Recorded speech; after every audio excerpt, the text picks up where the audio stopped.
இந்த 6ஆம் ஆண்டு கம்பன் விழாவினை மிகுந்த போராட்டங்களுக்கு இடையில் ஏற்பாடு செய்து தகுந்த நண்பர்களுடைய துணை கொண்டு நடத்தி கொண்டிருக்கக்கூடிய, நாங்களெல்லாம் வியந்து பார்க்கக்கூடிய, என்னுடைய இழுவல்னு நான் சொல்லலாம், என்னை விட வயசில் குறைஞ்சவர் தான் சுரேஜமி அவர்களே, வணக்கத்துக்குரிய சுவாமிஜி அவர்களே, எனக்கு முன்னால் மேடையில் முழங்கிய வெள்ளை அரக்கன் பாரதி கிருஷ்ணகுமார் அவர்களே,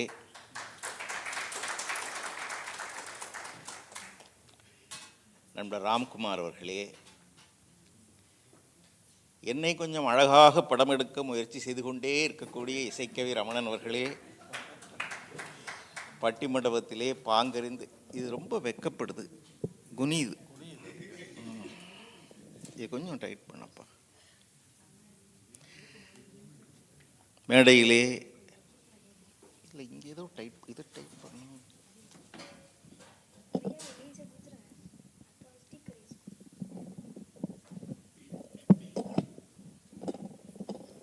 இது டைட்டாக இருக்கணும், இது குனியக்கூடாது, இதான் குனியுது. No, this one, see? Yeah, this is going down. You just, could you pull it down now?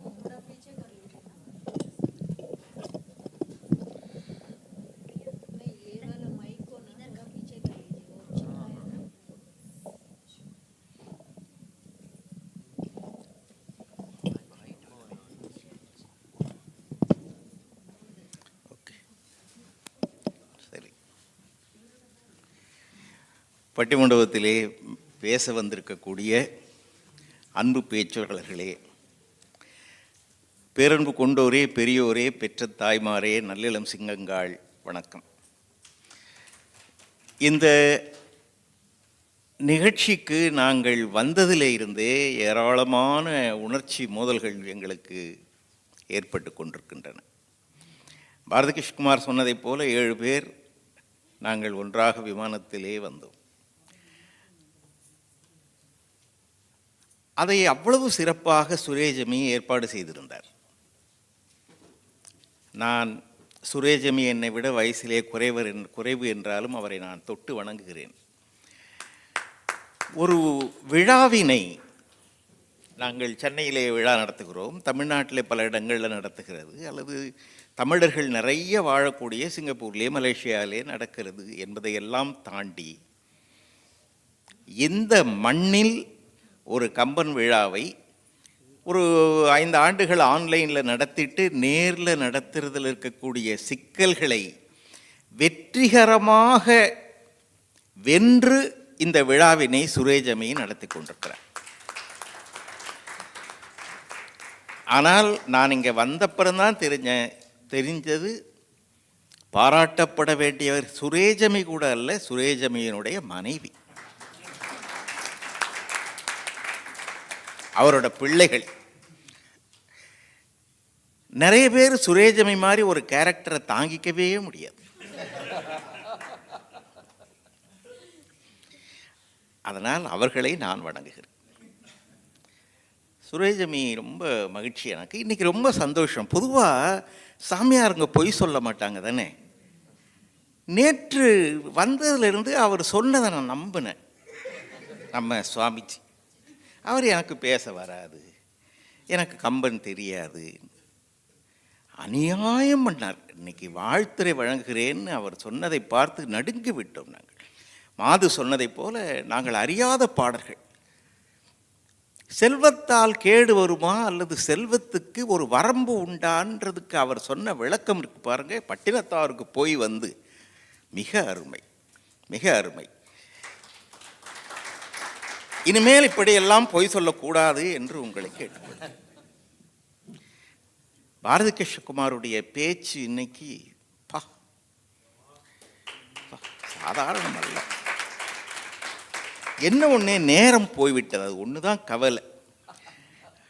அதனால் பாவம் பேசுகிற பிள்ளைங்கள்லாம் ரொம்ப தயார் பண்ணிக்கிட்டு ஒரு 5-6 நாள் இல்லை 1 மாதம் கூட உட்காந்து தயார் பண்ணி அது ட்ரையல் பார்த்து, ஜூம் மீட்டிங்கில் ட்ரையல் பார்த்து, நேற்று இரவு நேரில் பார்த்து, இன்றைக்கி அவங்க நேரம் பட்டுன்னு பாதியாக குறைஞ்சிருச்சு.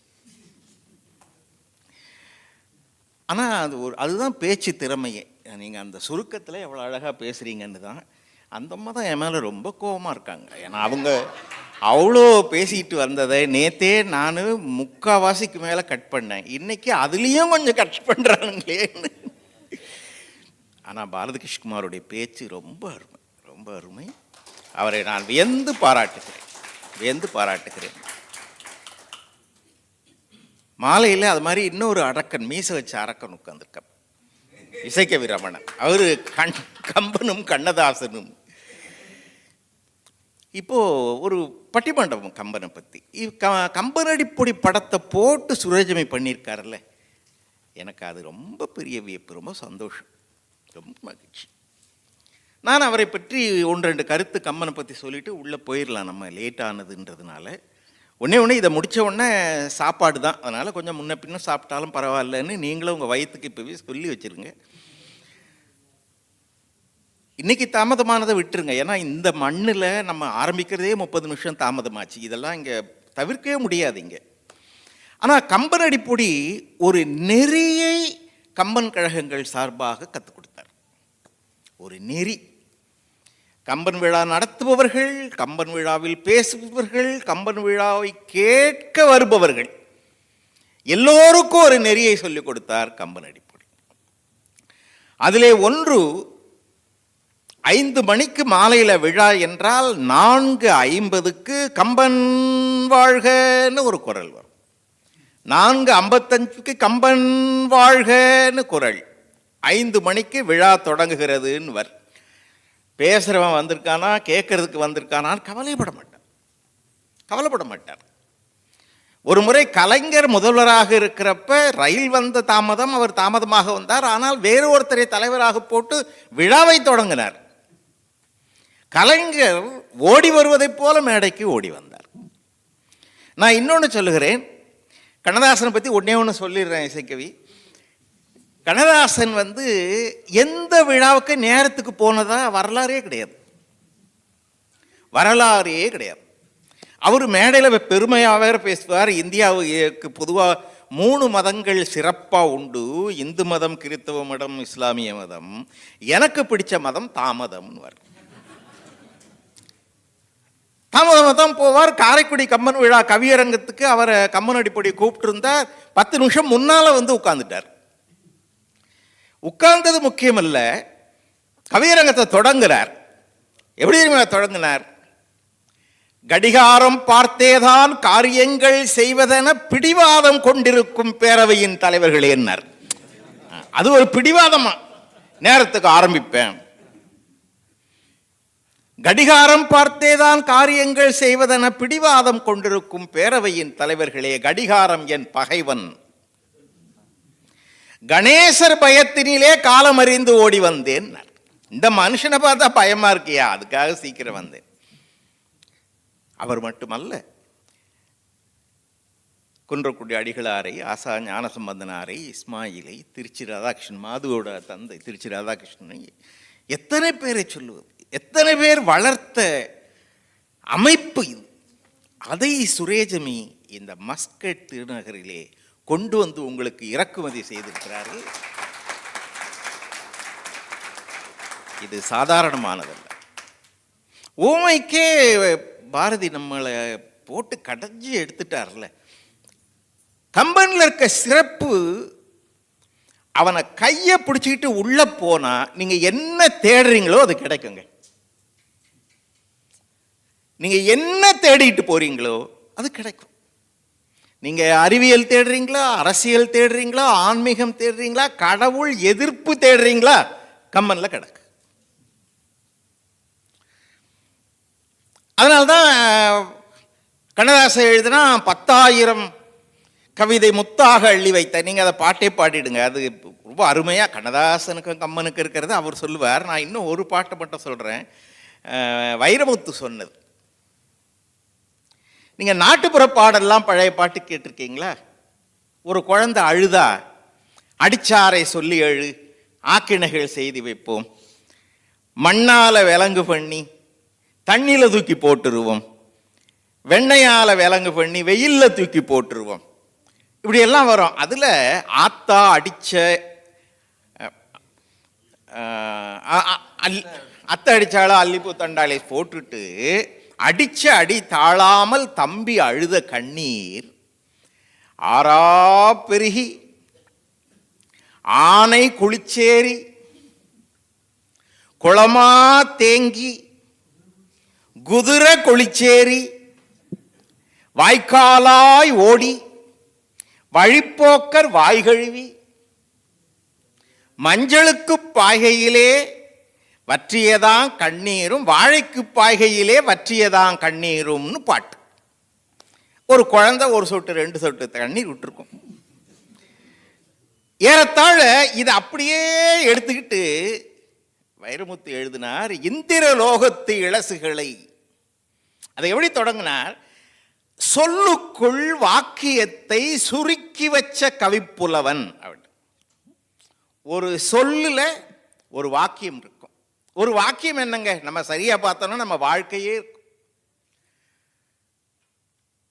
இந்திரலோகத்து இளசுகளை தேவரெல்லாம் மோகக்கிருக்கெடுத்து 300 முத்தமிட, முத்தமிடும் கூத்துக்களை மூத்த நிலா பார்த்துவிட, இட்ட முத்தத்து எச்சில் கரையழிக்க வட்டில் அமுதெடுத்து வாய்கழுவ வாய்கழுவ, வாய்கழுவும் அமுதமெல்லாம் வாய்க்கால் வழியோடி கற்பக மரங்களுக்கு கால்கழுவ கால்கழுவ, கால்கழுவும் சுகவெறியில் கற்பக மரம் பூக்க, அந்த பூவையெல்லாம் அரும்போட கிள்ளி வந்து வானவில்லில் நார்கிழிச்சி வகவகையா மாலகட்டி சொல்லரசே கம்பனே உனக்கு சூட்டிவிட வேணுமல்லோன்னு.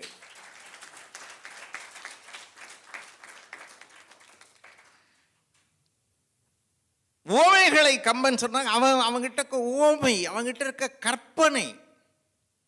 வானத்துல விண்மீன் இருக்க நட்சத்திரம், அதுக்கு எல்லாரும் எவ்வளவோ சொல்லியிருப்பாங்கல்ல. கிராமத்தில் இருக்கவங்க சொன்னா சோள பொறி நடுவே சுட்டு வைத்த தோசையை போல். நட்சத்திரம் நடுவில் நிலவு வட்டமா இருக்கு. சோள பொறி நடுவே சுட்டு வைத்த தோசையை போல். பாவேந்தர் பாரதிதாசனை கேட்டா வேற மாதிரி சொல்லுவார். மண் மீதில் உழைப்பர் எல்லாம் வரியராம், உரிமை கேட்டால் புண் மீதில் அம்பு பாய்ச்சும் புலையர் செல்வராம். இப்படி பாட்டு நிறைய. கம்பன் சொன்னா அனுமன் சண்டை போட்டுக்கிட்டு இருக்கான் இலங்கையில். வானத்தில் தேவர்கள் ஒன்று கூடுனாங்க. நீங்க இத படிச்சிருப்பீங்க, படிச்சிருந்தா இல்லை கேள்விப்பட்டுங்க. வானத்தில் தேவர்கள் சில பய உண்டு. இவனுங்க வேலையே கூட கூடையா பூ வச்சுட்டு உட்கார்ந்துருப்பாங்க. சண்டை 2 பேருக்கு நடக்குதுன்னு வச்சுக்கோங்க. யார் ஜெயிக்கிறாங்களோ அவங்க மேல பூமாரி பொழிவான். அதான் தேவர்கள் பூமாரி பொழிந்தது. சண்டை உக்கிரமா நடந்தா ஓடி போயிடுவாங்க. இப்போ அனுமன் ஜெயிக்கிறானா, அனுமன் தானே அடிச்சு கொல்றான் எல்லாரையும். இப்போ தேவர்கள் கூட கூடையா வச்சிருந்த பூவை கொட்டுறான். யார் மேல? அனுமன் மேல. இப்போ அந்த பூக்கள்லாம் அப்படி இறங்கி வருது அனுமன் மேல. அப்படி இறங்கி வரும்போது யார் மேல விழப்போறோன்னு பார்க்க, ஓ அனுமன் மேல விழுறதுக்கா? மகிழ்ச்சியா வருதுங்க பூ. கொஞ்சம் கிட்ட வந்தோடனே பார்த்தாதான் இலங்கையில அனுமான் இருக்கான், அவன் மேல விழப்போறன்னு தெரிஞ்ச உடனே பூக்கள் நினைச்சுதான், ஐயையோ ராவணன் ஆட்சி செய்யற நாடு, இவன் ராவணனுக்கு எதிராக சண்டை போட்டுக்கிட்டு இருக்கான். இப்போ அனுமன் மேல போய் நம்ம பூவாகிய நாம் விழுந்தால் ராவணனுக்கு கோபம் வந்து பூக்களே மலரக்கூடாதுன்னு சொல்லிட்டா என்ன பண்றதுன்னு பயந்து அப்படியே ஃப்ரீஸ் ஆகி நிக்குதான். அதுதான்டா விண்மீன்றான்.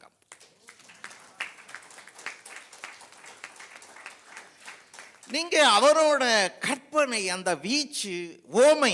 ஓமை சொன்னாங்கல்ல, நான் ஒரே ஓமை தான், ஒரே இடத்துல நிகழ்கிற 2 ஓமையை மட்டும் சொல்லிட்டு பட்டிமன்றத்துக்குள்ள போகலாம். இந்திரஜித் செத்து போறான். கொஞ்ச நாளில் ராவணன் செத்து போயிடும். அடுத்த நாள் இந்திரஜித் செத்ததுக்கும் அவங்க அம்மா ஓடி வந்து அழுதா. யாரு? மண்டோதரி. ராவணன் செத்ததுக்கு மனைவி மண்டோதரி ஓடி வந்து அழறா. சரியா? இதான் காட்சிகள். தலையற்ற உடல் இந்திரஜித்துக்கு. தலையை தனியா எடுத்துட்டு போயிட்டான் இலக்குவன். அந்த உடம்பு கிடக்குது, மலை மாதிரி கிடக்குது. அது மேல அப்படியே வந்து விழுந்தா மகன் மேல. மகன் மேல வந்து விழுந்ததுக்கு ஒரு உவமை சொன்னா. கொலையின் மேல் குறித்த வேடன் கூர்ங்கனை உயிரை கொள்ள மலையின் மேல் மயில் வீழ்ந்தன்ன மகன் மேல் மருகி வீழ்ந்தாள். ஒரு மலையில மயில் பறந்து போயிட்டு இருக்கு. ஒரு வேடன் மயிலை கொல்றதுக்கு அம்பு போட்டான். பறந்தே போயிட்டு இருக்க மயில் மேல அந்த அம்பு போய் பட்ட உடனே பட்டு நிசத்தை அப்படி விழுந்தது. அந்த மாதிரி மகன் உடம்பு மேல விழுந்தாள். உதாரணம். சரியா? இதை வச்சுக்கோங்க. ராவணன் செத்து போனான். ராவணன் உடம்பு மேல வந்து விழுந்தான். அதுக்கு ஒரு உதாரணம் சொன்னான். தரங்க நீர் வேலையில் தடித்து விழுந்தன்ன அப்படின்னா, கடலில் மின்னல் வந்து பாய்வதை போல வந்து விழுந்தாள். இது என்னங்க சிறப்பு? இந்த உவமையும் மனசுல வச்சுக்கோங்க. இப்ப கதைக்குள்ள வாங்க. இந்திரஜித் செத்ததுக்கு இவ ஓங்கி ஓங்கி அழறால. அழுத உடனே அந்த நாட்டில் அரண்மனையை சேர்ந்த பெண்டிரெல்லாம் வந்து இவளுக்கு ஆறுதல் சொல்லி தூக்கி கொண்டு போய்விட்டார்கள். கூட்டிக் கொண்டு போயிட்டார். ராவணன் எழுந்தப்ப மேல விழுந்தா பாருங்க. விழுந்தவ அழுது சித்தே போனான், இறந்துட்டான். இப்போ ஓமைக்கு வாங்க.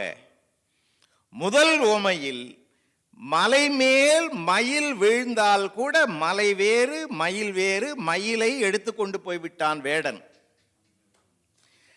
கடலில் மின்னல் பாய்ந்தால் காணாமலேயே போய்விட்டது, செத்தது அதோட.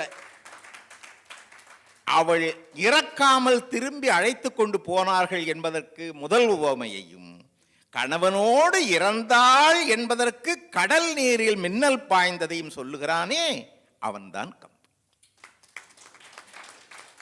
அப்போ உள்ள போனோம்னா நிறைய எனக்கு என்னன்னா, இவருக்கு பாருங்க, நான் கூட சொல்றேன், இதெல்லாம் தமிழ் சென்னையில் போங்குன்னு ஒரு ஆள் சொல்லுவாங்க, தெரியுமா உங்களுக்கு? இதெல்லாம் போங்கா இருக்குன்னு அவர்கிட்ட சொன்னேன் நான். அவருக்கு நான் பக்கத்தில் உட்காந்தோன்னே கவலை, நான் எழுதிட்டு வந்தது நிறைய இருக்குது, இன்னும் பேச வேண்டியது. அப்போ தான் நான் சொன்னேன், ரொம்ப போங்கு தான் உங்களுக்குன்னு. இப்போ பாவம் 6 பேர், உங்களுக்கான நேரம். மணி அடிக்கிற பொறுப்பு என்னது கிடையாது. அதனால் திட்டுறதுன்னா நீங்கள் சுரேஜமியை திட்டலாம், மணி அடிக்கிறவரை திட்டலாம். சரியா?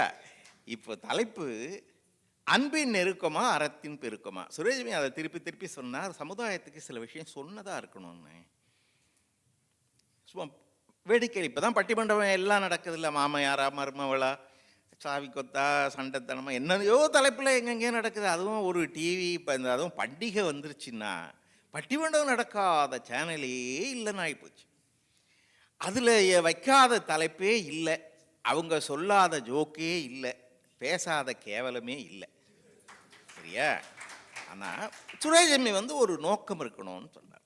ஒரு நோக்கம். சரி, அதனால தான் இந்த தலைப்பை அவர் எடுத்திருக்கார். எதை வலியுறுத்துறான் கம்பன்? அன்பின் பெருக்கமா, அன்பின் நெருக்கமா, அறத்தின் பெருக்கமா. அன்பு, அறம். இப்போ முதல்ல அன்பின் நெருக்கம்ன்ற அணி தொடங்குகிறது. திருமதி சோபனா பார்த்தசாரதி அவர்கள் முதுகலை பட்டதாரி. நிறைய புத்தகங்கள் வாசிக்கும் பழக்கம் சின்ன வயசு முதலே அவர்களுக்கு உள்ளது. தாய்மொழி மலையாளமாக இருந்தாலும், அது தெரியாது, மலையாளமாக இருந்தாலும் தமிழ் மேடைகளில் கல்லூரி நாட்களில் இருந்து வலம் வந்தவர். கம்பனில் பேசுவது இதுவே முதல் முறை. அவரை வாழ்த்தி இந்த மண்டபம் வரவேற்கிறது.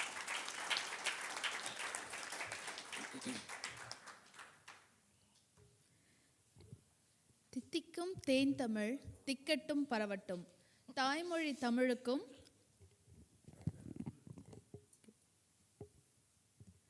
தாய்மொழி தமிழுக்கும் நீதி வழுவா நடுவர் அவர்களுக்கும் ஆன்றோர்களாகிய சபையோர்களுக்கும் இணைப்பால் இருக்கர குவிப்பால் அனைவரையும் வரவேற்கிறேன் எனது அன்பால்.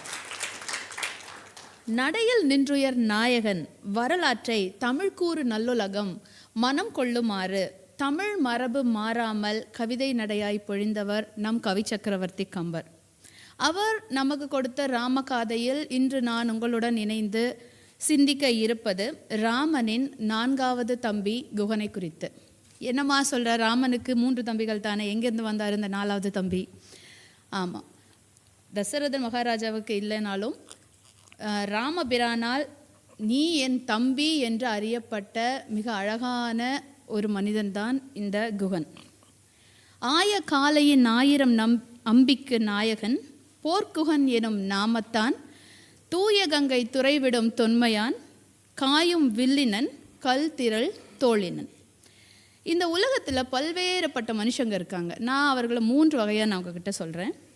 மிக கடுமையான புறத்தோற்றம் உடையவர்கள், பார்க்கறதுக்கு எப்போதும் கடுவம் போன மாதிரி மூஞ்சி சிடிச்சுடுனே வச்சுட்டு இருப்பாங்க. ஆனால் அவங்கக்கிட்ட நீங்கள் பேசி பழகும்போது தேன் போன்று இனிமையாக இருக்கும். மிகவும் நேசிக்கத்தக்க, பார்க்கும்போது அழகாக இவ்வளோ அழகாக இருக்காங்களே அப்படின்னு பார்க்குறவங்க கிட்ட நமக்கு பழகவே முடியாது. அவ்வளவு கடுமையான மனது கொண்டவர்களாக இருப்பாங்க. வெகு சிலரே உள்ளமும் புறமும் மிகவும் அழகாக இருப்பவர்கள். இது ஏன் நான் சொல்கிறேன்னா, இந்த 3 வகைப்பட்ட மனிதர்களில் குகன் எப்பேற்பட்டவன் என்பதை நம் கவி சக்கரவர்த்தி கம்பர் மிக அழகாக எடுத்துரைக்கின்றார். அவர் முன்னமே சொன்னது போல சிரங்கி பேரம் என்ற ஒரு நாட்டின் வேடுவ இன தலைவன், நாட்டோட மன்னன். அந்த நாட்டில் இருக்க வாழ்கிற மக்களுக்கு இவன் ஒரு தலைவன், வேடுவ இனத்தை சேர்ந்தவன். அவன் தூய்மையான கங்கையின் துறையில் நெடுங்காலமாக படகு ஓடம் செலுத்தி கொண்டு இருப்பவன். மிக நெடிய உயரமுடையவன். கரிய மையை உடல் முழுதும் பூசினார் போல கருப்பான வண்ணம், தொட்டுனா ஒட்டிக்கிற கருப்புன்னு நிறைய சொல்லி கேள்விப்பட்டிருப்பீங்க. அவ்வளவு கருப்பானவன். பகைவர்களை சீறி அழிக்கும் வில்லினை உடையவன். ஒரு வேடுவன் கிட்ட வில்லு இருக்காதா? அது என்ன பகைவர்களை சீறி அழிக்கும் வில்லுன்னு சொல்கிறீங்கன்னு சொல்லலாம். என்ன காரணம் என்றால், அவன் ஒரு வேடுவ இனத்தின் தலைவன். தன்னுடைய மக்களுக்கு ஏதாவது பிரச்சனை என்றால் அவனிடம் உள்ள அம்பு பகைவர்களை சீறி அழிக்கக்கூடியதாக இருந்ததாமா. மலை போன்ற தோள்களை உடையவன். குன்றம் போன்று அமைந்த அவளுடைய தோல், குன்றம் என்றால் மலை, மலை போன்ற தோள்களை உடைய அவனுடைய தோளில் நான் ஏற்றப்பட்ட வில்லின் முகவரிகள் வரி வரியாக இருந்தனமாம். அவ்வளவு வீரம் மிகுந்த ஒரு மன்னன். இடுப்பில் காழகம் என்ற அரைக்கால் சட்டையை உடுத்தி இருப்பானாம். அதை இறுக்கி கட்ட புலிவாலை கொண்டு கச்சை இருந்ததாம். புலிவால் கச்சையினால் அவன் இடுப்பில் உள்ள உடையை இறுக்கி கட்டி இருந்தானாம். அவன் தெளிவற்ற பேச்சு. வேடுவ இனத்தின் மக்கள் என்ற பேச்சு எப்பொழுதும் தெளிவில்லாமல் இருக்கும். அது அவர்களுடைய மக்களுக்கு புரிந்தால் போதும் என்கிற வகையில் தான் இருக்கும். தெளிவற்ற பேச்சை உடையவன். நம்ம எங்கேயாவது பாம்பை பார்த்த உடனே நம்ம பார்க்க கூட மாட்டோம். யாராவது பாம்புன்னு சொன்னாலே நம்ம மயங்கி விழக்கூடியவங்க. ஆனால் இவனோட பார்வை எப்படி இருக்குமாம்? விடமுடைய நாகமே அஞ்சி நடுங்குவதை போல் இருக்குமாம் இவனுடைய பார்வை. அவ்வளவு ஆக்ரோஷமான பார்வையை உடையவன். இப்பேற்பட்ட யாராலும் விரும்பத்தகாத ஒரு புறத்தோற்றத்தை உடைய இந்த குகன் அப்பேற்பட்ட ராமனுடைய அன்பை பெற்றது தான் மிகவும் சிறப்பு வாய்ந்த ஒன்றாக பார்க்கப்படுகிறது. இப்பொழுது கதைக்கு நம்ம வருவோம். செவி வழி செய்தியாக சிரங்கி பேர நாட்டுக்கு வந்து நம்ம நாட்டிற்குள்ளே வந்த ஒரு முனிவர்களின் குடிலில் ராமன் தங்கி இருக்கிறார் என்பதை அறிந்து கொண்ட குகன் ராமனை பற்றி சொல்லும் பொழுது நிறைய சொல்லியிருப்பாங்கன்னு நினைக்கிறேன். அவனுடைய மனதில் பயங்கர பேரன்பு உண்டாகிறது ராமன் பால். ராமனை காண முடிவெடுத்து நம்மளுடைய தமிழ் மரபுக்கே உரியது போல விருந்தோம்பலுக்காக அவன் என்ன செய்கிறான் என்றால், சிறிது மீனையும் தேனையும் உண்பதற்கு ஏற்ற விதமாக எடுத்துக்கொண்டு செல்கிறான். தன்னுடைய பரிவாரங்களையும் கூட்டிக் கொண்டு செல்கிறான். அங்கே போய் வாங்க எல்லாரும் போய் ராமனை பார்த்துட்டு வரலான்னு சொல்லிட்டு எல்லாம் கிளம்பி போகும் பொழுது அங்கே குடிலை அடைந்தவுடன் வெளியே லக்ஷ்மணன் நின்று கொண்டிருக்கிறான். அந்த லக்ஷ்மணனுக்கு இதே வேலை, எங்கே இருந்தாலும் அண்ணனுக்கு கூடவே இருந்துட்டு இருப்பாங்க. ஸோ அண்ணன் குடிலில் இருக்கிறான். வெளியே காவல் புரிந்து கொண்டிருந்த காவல் மீன்ஸ் கூட இருந்த வெளியே நின்று கொண்டிருந்த லக்ஷ்மணன் இவன் வருவதை பார்த்தவுடன் இவன் பரிவாரங்களோடு வருகிறான். கையிலே விருந்தோம்பலுக்காக பொருட்களையும் கொண்டு வருகிறான் என்பதை பார்த்து, நீ ஆவான் யார் என்று அன்பு ததும்ப அழைக்கிறான். அன்பு ததும்ப அழைக்கிறான் என்றால் ராமன் அன்பு மிகுந்தவன். ராமனுடைய தம்பி அதற்கு பஞ்சமா? அன்பிற்கு பஞ்சமில்லாதவன். அவனும் இவனை கண்டு நீ ஆவான் யார் என்ற ஒற்றை ஒரு கேள்வியில் இவ்வளவு அன்பா இவன் நம்மளை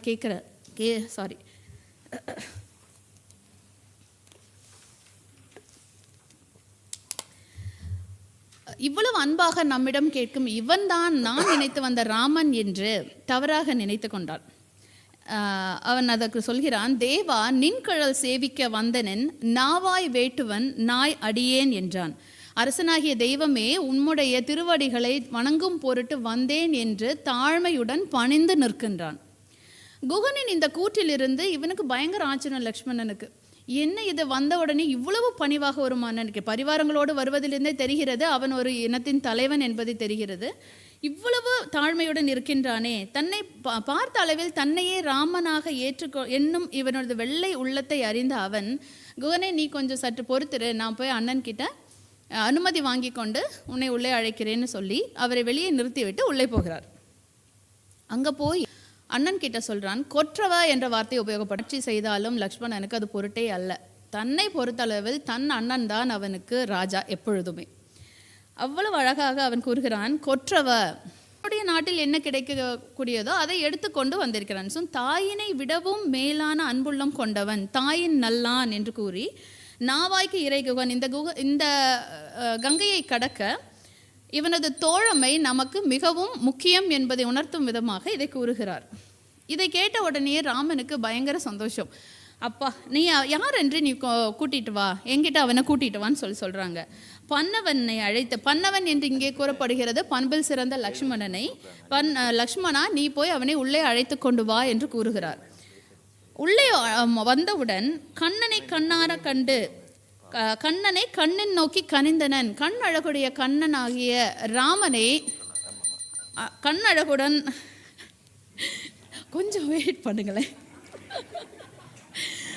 கண்ணழகுடைய கண்ணனை கண்ணார கண்டு மகிழ்ந்து தன் இரண்ட குஞ்சி மண்ணுற பணிந்து மேனி வளைந்து வாய் புதைத்து வென்றான்.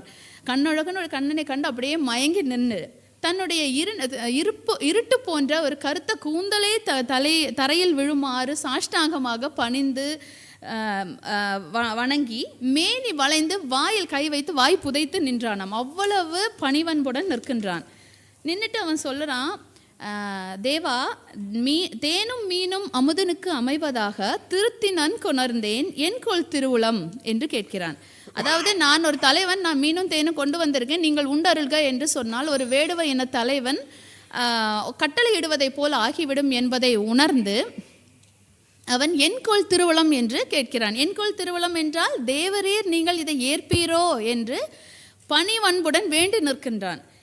இந்த வஞ்சகமற்ற வினாவில் குகனின் நயத்தகு நாகரிகமும் வியத்தகு பண்பாடும் வெளிப்படுகின்றது.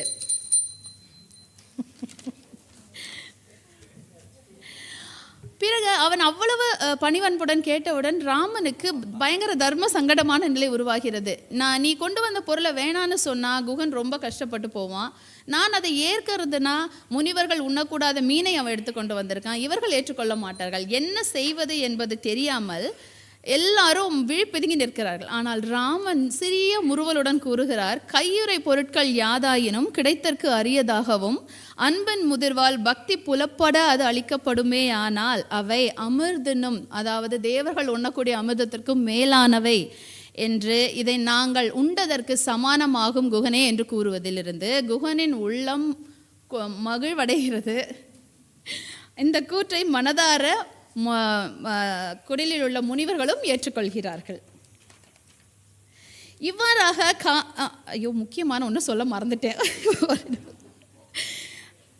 ராமன், இவனுடைய அன்பின் பால் ஈர்க்கப்பட்ட ராமன், நீ போய் இருந்துட்டு நாளைக்கு காலையில் உன் பரிவாரங்களோடு வந்து எனக்கு இந்த கங்கையை கடக்க நீ கொஞ்சம் உதவி செய்ப்பா அப்படின்னு சொல்கிறாரு. இவர் கொஞ்சம் நாசுக்காக சொல்கிறாரு ராமன். ஏனால் அவர் தங்கி இருப்பது ஒரு குடிலில் அத்தனை பெரிய தங்க வைக்கிறக்கு இடம் இருக்குமான்னு தெரியல. சீதா அம்மா கிட்ட கேட்டு தான் சமைக்கணும், அதெல்லாம் பண்ண முடியுமா என்று தெரியல. என் வீட்டிலலாம் என்னை கேட்காம எல்லாமே நடந்துடும். எல்லாம் போனதுக்கு அப்புறமா இவருக்கு ராமாயணம் நான் சொல்ல வேண்டியது வரும். இந்த மாதிரி ராமன் அப்படி எதுவும் செய்யவில்லை. சீதையை நோக்கி தம்பி திருமுகம் நோக்கி தீரா காதலன் ஆகும் என்ற கருணையின் மலர்ந்த கண்ணன் சீதாவை பார்க்குறாங்க. சீதா ஓகே சொல்கிறாங்க.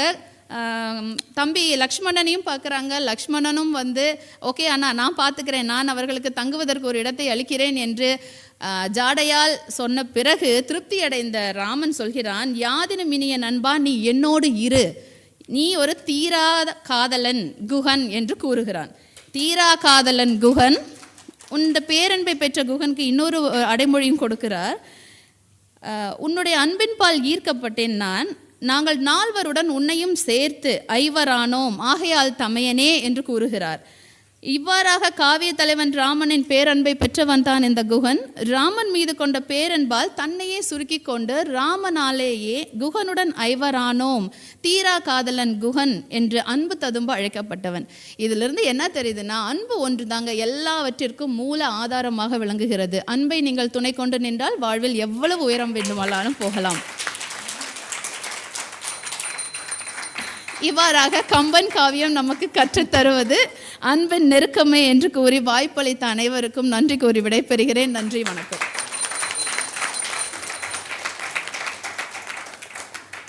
திருமதி சோபனா அவர்களை நீங்கள் இன்னும் கூட பாராட்டணும்.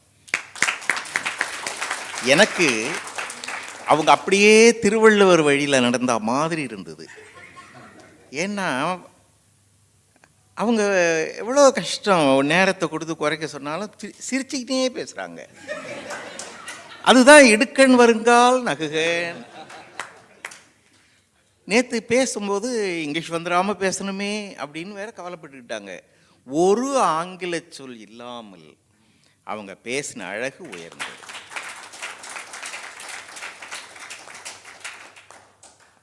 கொஞ்சம் நேரம் அதிகமாக தான் போயிடுச்சு, அதனால் நம்மளும் அப்படி பண்ணலான்னு பின்னால் வரவங்கன்னு நினச்சிடாதீங்க. ஏன்னா அது ஒரு பதட்டம் வரும். பாருங்களேன், இப்போ நான் ஒன்று சொல்கிறேன், நானே மேடையில் ஒரு தப்பு பண்ணேன். நானேன்றது வேற ஒன்றும் இல்லை, இவங்களை விட கூட ஒரு 5-10 வருஷம் பேசியிருக்கேன்றதுனால நான் எல்லாரையும் சொன்னேனே, மாது பேரை சொன்னேன்னா. இந்த விழாவுக்கு மாது ரொம்ப முக்கியமான இல்லையா சுரேஜமி? நான் எதையுமே குறிக்கல, அப்படியே பேசினேன். எனக்கு எல்லாம் இந்த வெள்ளை அடக்கம் பண்ண வேலையில் ஏதோ அப்படியே சொல்லிட்டேன். அப்புறம் தான் டே மாதுவை சொல்லலையே. இப்போ இந்த அனுபவமே அப்படி தடுமாறுதுன்னா, பேசுகிற பிள்ளைங்க இதான் ஃபஸ்ட் டைம் மேடையில் ஏறுறாங்க, அவங்களுக்கு கஷ்டம் இருக்கும். அதனால் அதுக்குன்னு நீங்கள் பெல்லடிக்காம விட்டுறாதீங்க. அந்த நேரத்துக்கு நீங்கள் உங்கள் வேலையை செய்யுங்க, அவங்க வேலையை செய்வாங்க, நான் என் வேலையை பார்க்குறேன். சரியா? அதனால் அவங்களுக்கு வாழ்த்து சொல்லி, அடுத்து நம்முடைய பத்மா சங்கர் தங்கப்பதக்கம் பெற்ற ஆசிரியை, சிறந்த ஆசிரியருக்கான விருதினை பலமுறை பெற்றிருக்கிறார். சமஸ்கிருதம் 20 ஆண்டுகளாக சொல்லி கொடுக்கும் அவர் கம்பனில் முதல் பேச்சாக இப்போது பேச வருகிறார். வாங்க.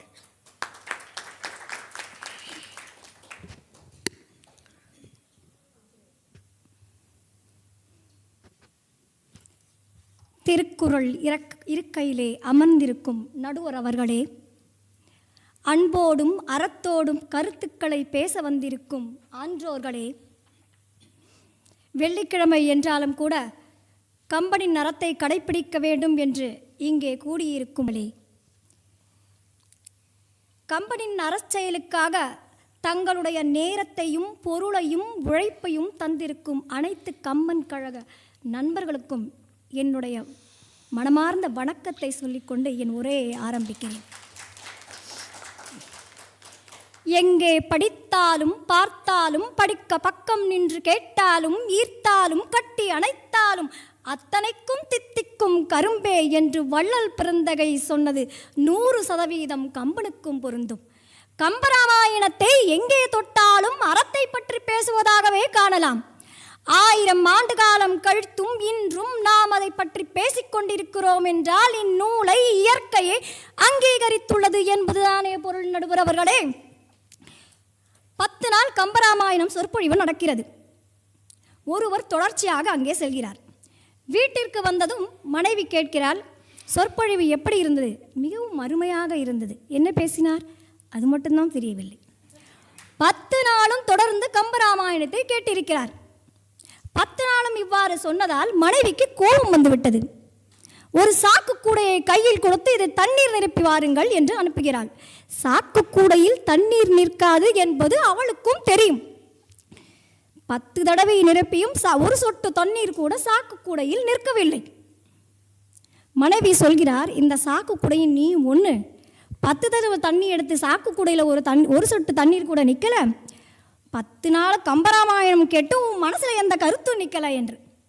அப்போ அவன் கணவன் சொன்ன அழகான வார்த்தை, 10 தடவை சாக்கு கூடையில் தண்ணீர் எடுத்ததால் இந்த பாத்திரம் சுத்தமடைந்து விட்டது, 10 நாள் கம்பராமாயணம் கேட்டதால் என் மனது சுத்தமாகிவிட்டது என்றான்.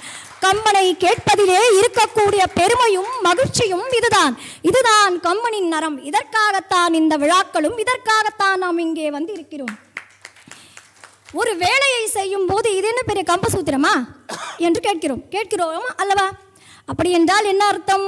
கம்பனை அவ்வளவு எளிதாக புரிந்து கொள்ள முடியாது என்பதுதானே.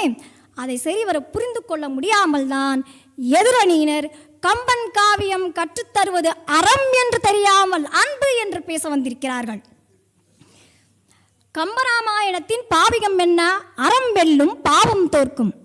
நாயகன் யார்? அறத்தின் நாயகன். பாவிகம் என்பது என்ன? ஒரு காப்பியத்தில் கவிஞன் நூல் முழுவதும் சொல்ல விரும்பும் கருத்து. அறம் வெல்லும் பாவம் தோற்கும். இறைவன் அவதாரம் எடுத்ததற்கு அன்பு காரணமாக இருந்திருக்கலாம்.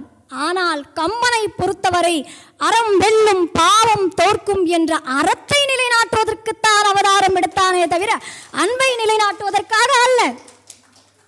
அறம் என்பதற்கு நம்ம இலக்கியங்கள் எத்தனையோ கருத்துக்களை சொல்லிக்கொண்டேதான் இருக்கின்றது. அதே அறப்பலகையில் நின்றுதான் கம்பனும் கம்பராமாயணத்தை படைத்திருக்கிறார். தலைவன் என்றால் அவனுக்கு ஒரு அறம், தகப்பன் என்றால் அவனுக்கு ஒரு அறம், மாணவன் என்றால் அவனுக்கு ஒரு அறம், மன்னன் என்றால் அவனுக்கு ஒரு அறம். தவறு செய்தவர்கள் எங்கே வீழ்வார்கள், எங்கே தவறு செய்யாதவர்கள் எப்படி உயர்வார்கள் என்று கூறிய மிகப்பெரிய காவியம் கம்பராமாயணம். கொடுத்த வாக்கை காப்பாற்ற வேண்டும் என்று நீங்கள் நினைத்தால் தசரதனுக்கு நேர்ந்தது தர்ம சங்கடம், அன்பு சங்கடம் என்று நீங்கள் எங்கேயும் கேட்டதுண்டா? 2 வரங்களை கொடுத்து விட்டான். இப்போது எந்த அறத்தை காப்பாற்றுவது? எந்த அறத்திற்காக எந்த அறத்தை விடுவது? கும்பகர்ணன், மாரீச்சன் இவர்களுக்கும் நேர்ந்தது தர்ம சங்கடம் தானே தவிர அன்பு சங்கடம் அல்ல. கீழ்ப்படிந்த மாணவனாக இருந்தால் ராமன், பெற்றோரையும் குருவையும் தெய்வமாக போற்றும் அறநெறி கம்பன் நமக்கு கட்டித்தந்த அறநெறி. தாய் சிறந்த கோவிலும் இல்லை, தந்தை சொல்மிக்க மந்திரம் இல்லை என்ற ராமன் வாழ்ந்து காட்டிய அறநெறி கம்பன் நமக்கு கொடுத்த அறநெறி. தாயையும் தந்தையையும் காப்பாற்ற வேண்டும் என்பது அறம். அது அறமாக இருக்கும் போது ஜெயிக்கிறது, அது அன்பாக மாறும்போது வலுவிழக்கிறது. என் மனைவி, என் பிள்ளை, என் கணவன் என்று நாம் அன்பின் வெளிப்படுகிறோமோ அன்று அந்த அன்பு பலவீனமாகின்றது. தசரதன், கோசலை அனைவரும் அன்பானவர்கள் தானே. ஆனால் காட்டுக்கு போக வேண்டும் என்ற தந்தை சொல்லை மீற மாட்டேன் என்ற அறம்தானே அங்கு ஜெயித்தது. கோசலை அனைவரும் அன்பானவர்கள் தானே, வீட்டிலேயே இருந்திருக்கலாமே, காட்டிற்கு ஏன் போக வேண்டும்?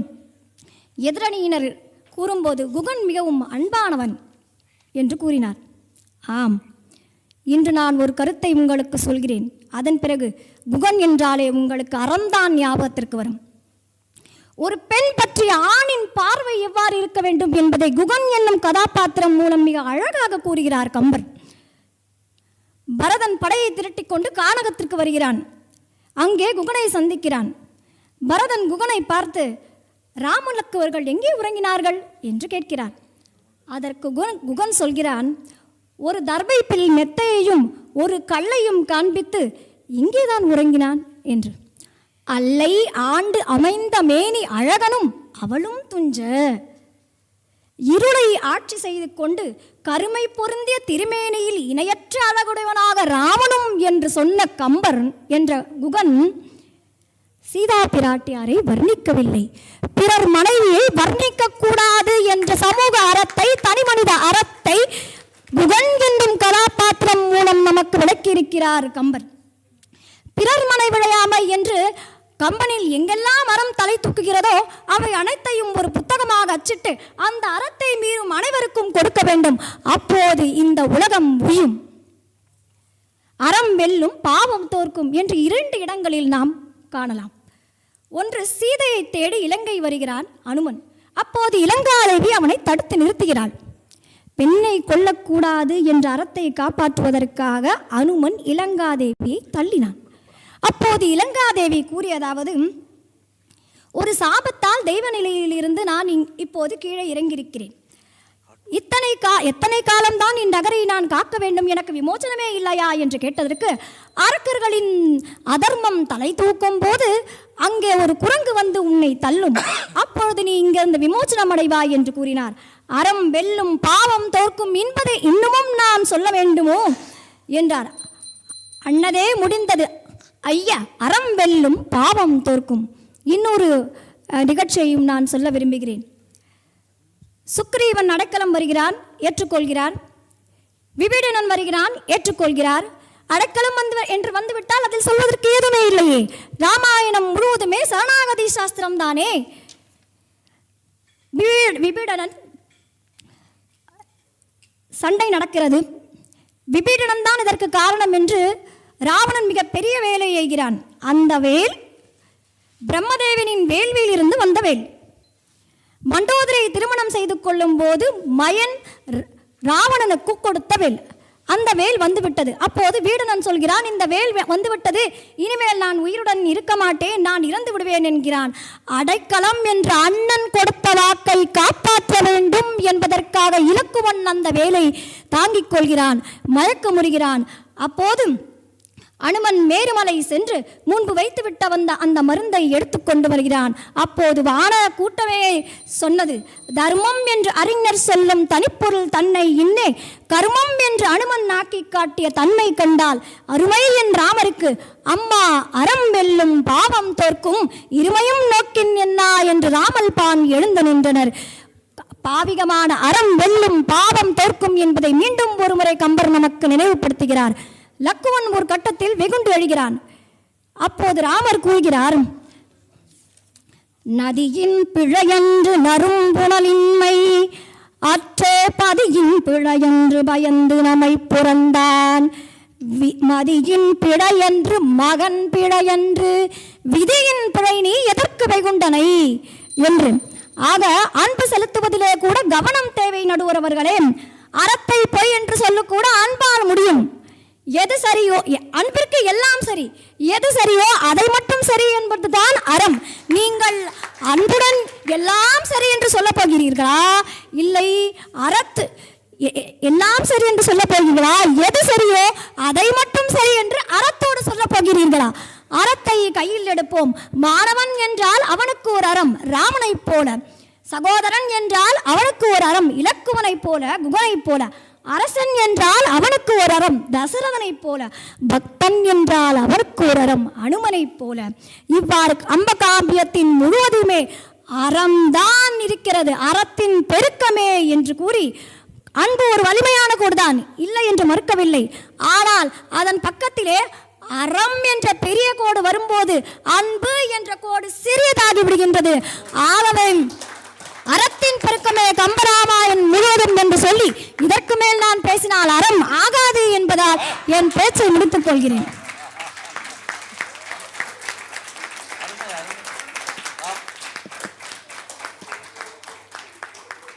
எனக்கு இவங்க பேசினப்ப பார்த்தீங்கன்னா அந்த பாண்டியன் அரசவையில் கண்ணகி பேசின மாதிரி, அது அவங்க தலைமுடியை அப்படி விரிச்சு போட்டதுனால நான் சொல்லலை, அதனால சொல்லலைன்னு சொல்கிறேன்.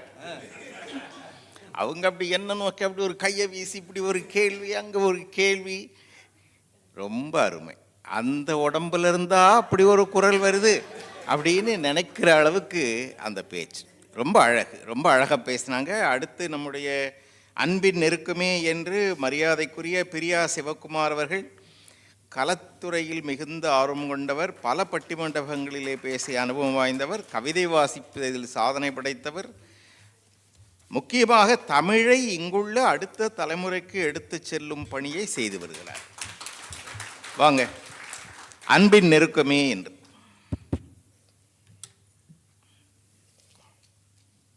கம்பன் என்னும் ஜோதியில் தன்னை இணைத்து கொண்டு ஒளி விளக்காய் சுடர்விட்டெறியும் இலக்கிய சுடர் ராமலிங்கம் ஐயா அவர்களுக்கு என் பணிவான வணக்கத்தை தெரிவித்துக் கொள்கிறேன். மங்கள நிகழ்வில் வாழ்த்த வந்திருக்கும் தேவர்கள் போல இங்கு வந்திருக்கும் அவையோர் அனைவருக்கும் என் பணிவான வணக்கத்தை தெரிவித்துக் கொள்கிறேன். இரு அணி பேச்சாளர்களுக்கும் என் அன்பையும் வணக்கத்தையும் தெரிவித்துக் கொள்கிறேன். நடுவர் அவர்களே, எதிரணியிலேருந்து சகோதரி பத்மா வந்து பேசினாங்க. நேற்று வரைக்கும் அந்த உடம்புல இருந்து சத்தமே வரல, வெறும் காற்று தான் வந்துச்சு. இன்னைக்கு அவங்க பேசின விதத்தை பார்க்கும்போது அவங்க தலைப்பு புரிஞ்சுக்கிட்டு பேசுனாங்களான்னு எனக்கு ஒரு சந்தேகம். ராம அவதாரம் நடந்ததே அறத்தை நிலைநாட்ட அப்படின்னு பத்மா ஆவேசமாக பேசுகிறாங்க. ஏம்மா, ராம அவதாரத்தை பேசவா வந்தோம் நம்ம? இந்த கம்ப காவியம் கற்றுத்தருவது அன்பின் நெருக்கமா அறத்தின் பெருக்கமா? இதில் நடுவர் அவர்களே அவங்க வந்து நீங்களே சொல்லியிருக்கீங்க, கண்ணகி மாதிரி கேட்டாங்கன்னு. செய்வீர்களா செய்வீர்களான்னு உங்களை பார்த்து கையை நீட்டு கேட்டினதுனால நீங்கள் அவங்களுக்கு தீர்ப்பு கொடுத்துட மாட்டீங்கன்னு நினைக்கிறேன். அறம் வெல்லும் பாவம் கொல்லும், இதுதான் அவங்க எடுத்துக்கிட்ட தாரக மந்திரம். அறம் வெல்லும். எப்போ வெல்லும்? கடைசியில் அறம் வெல்லும். அதுவரை அறத்தை கடைபிடித்திருந்தவனும் அறத்தோடு கூட இருந்தவனோ கஷ்டப்பட்டு துன்பப்பட்டு துயரப்பட்டு அல்லல் பட்டு கடைசியில் பட்டமரமாகி நின்ன பிறகுதான் அந்த அறம் வெல்லும். அதுதானே ராவண வதமாச்சு. ராமன் எத்துணை கஷ்டப்பட்டான். தந்தையை பிரிந்து, நாட்டை பிரிந்து, மனைவியை பிரிந்து 2 முறை போரிலே லக்குவன் இறந்த பிறகுதான் அவனுக்கு அந்த அறம் வென்றது. அதே அன்பு எப்படி இருந்தது? 4 பேரா இருந்த ராவணன் 7 பேரானாங்கல்ல. அன்பு பெருகுதுங்க. அறம் எங்க வென்றுச்சா? கடைசியில் வென்றுச்சு. ஒரு படைப்பாளின் ஆள் மனத்தில் உள்ள என்ன ஓட்டத்தை, என்ன அடுக்குகளை அவனுடைய படைப்பில் காணலாம். இப்போ மகாகவி பாரதியோட பாடல்களை நம்ம எடுத்துக்கிட்டோன்னா அதில் பக்தி இருக்கும், அதில் அவனுடைய தேசப்பற்று தெரியும், பெண் விடுதலை தெரியும். அதே மாதிரி தான் கம்பனோட பாடல்களில் என்ன இருந்தது? அன்பு ததும்பி இருந்தது. ஏன்னா கம்பனுடைய என்ன அடுக்குகளில் அன்பு வந்து வற்றாத ஜீவ நதியாக இருந்தது. கம்பன் அன்புக்குரியவனா கம்பன்? ஒரே ஒரு பாட்டு சொல்கிறேன். நன்மையும் செல்வமும் நாளும் நல்குமே, திண்மையும் பாவமும் சிதைந்து போகுமே, சென்மமும் மரணமும் இன்றி தீருமே, இம்மையே ராமா வென்று 2 எழுத்தினால். ஆத்திச்சூடி எழுதிய ஔவையார் என்ன சொன்னாங்க? அறம் செய்ய விரும்புன்னு ஒரு கட்டளை தானே போட்டாங்க. நம்ம சுவாமி கூட அதை சொன்னார்.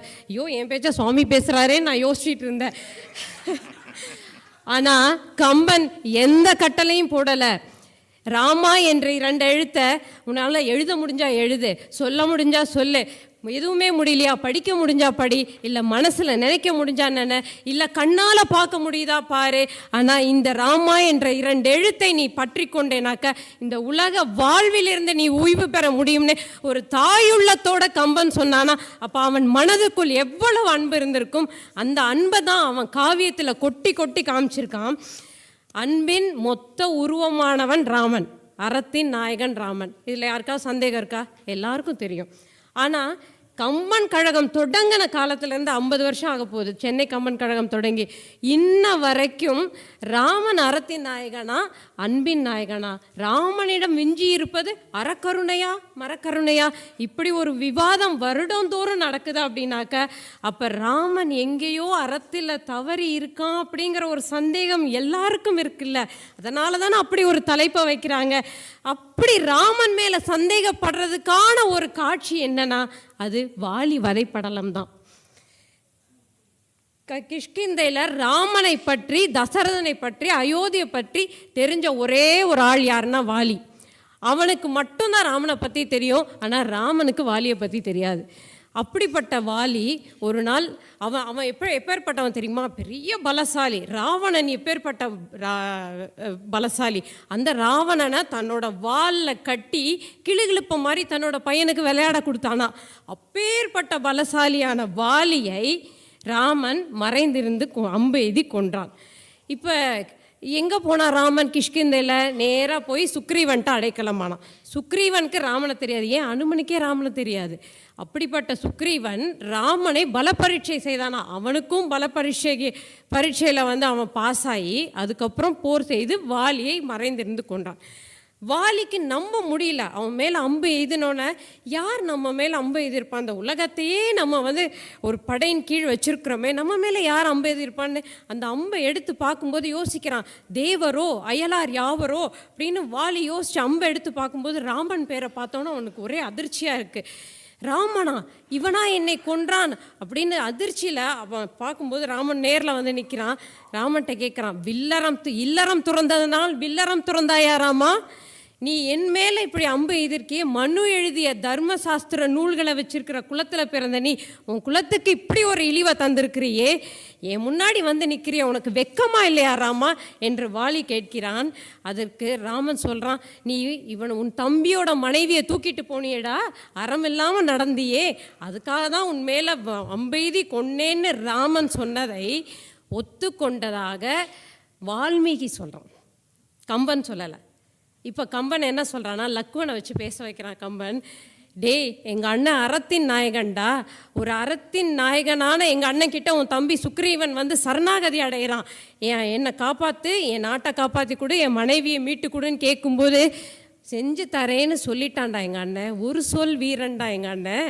அப்படி சொன்ன எங்கள் அண்ணன் நான் உன் முன்னாடி வந்து போர் செய்யும்போது நீயும் சரணாகதி அடைஞ்சிட்டேன்னா அவன் வாக்கை காப்பாற்றாமல் போயிடுவானே. அந்த ஒரே காரணத்தினால தான் அவன் மறைஞ்சிருந்து அம்பு எதினான்னு வாலி சுக்ரீவன் சொன்னதாக கம்பன், லக்குவன் சொன்னதாக கம்பன் சொல்லுகிறான் என்றால், அந்த அண்ணன் தம்பி பாசத்தை, அந்த அன்பின் நெருக்கத்தை கம்பன் எப்படி எடுத்து காண்பிக்கிறான்.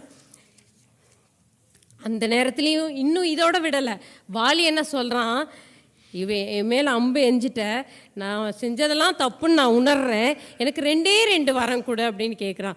அவன் என்ன வரம் கேட்டிருப்பான் அந்த நேரத்தில், சாக போகிற நேரத்தில்? அவன் கேட்குறான், இந்த என் தம்பியை வந்து என் தம்பியை உன் தம்பிமார்கள் வந்து அண்ணனை கொன்ன வேண்டாம் நீ அப்படின்னு நாளைக்கு சொல்லிடக்கூடாது, அதை நீ பார்த்துக்கோறாமா.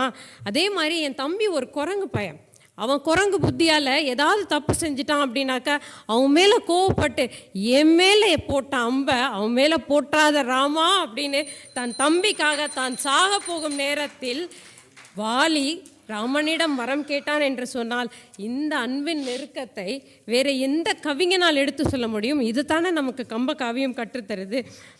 இன்னும் கடைசியாக ஒன்று சொல்லிக்கிறேன். ராம காவியத்திலேயே உயர்ந்த கதாபாத்திரம் ஒன்று உண்டு என்று சொன்னால் அது ராமனுக்கு அடுத்து கும்பகர்ணன் தான்.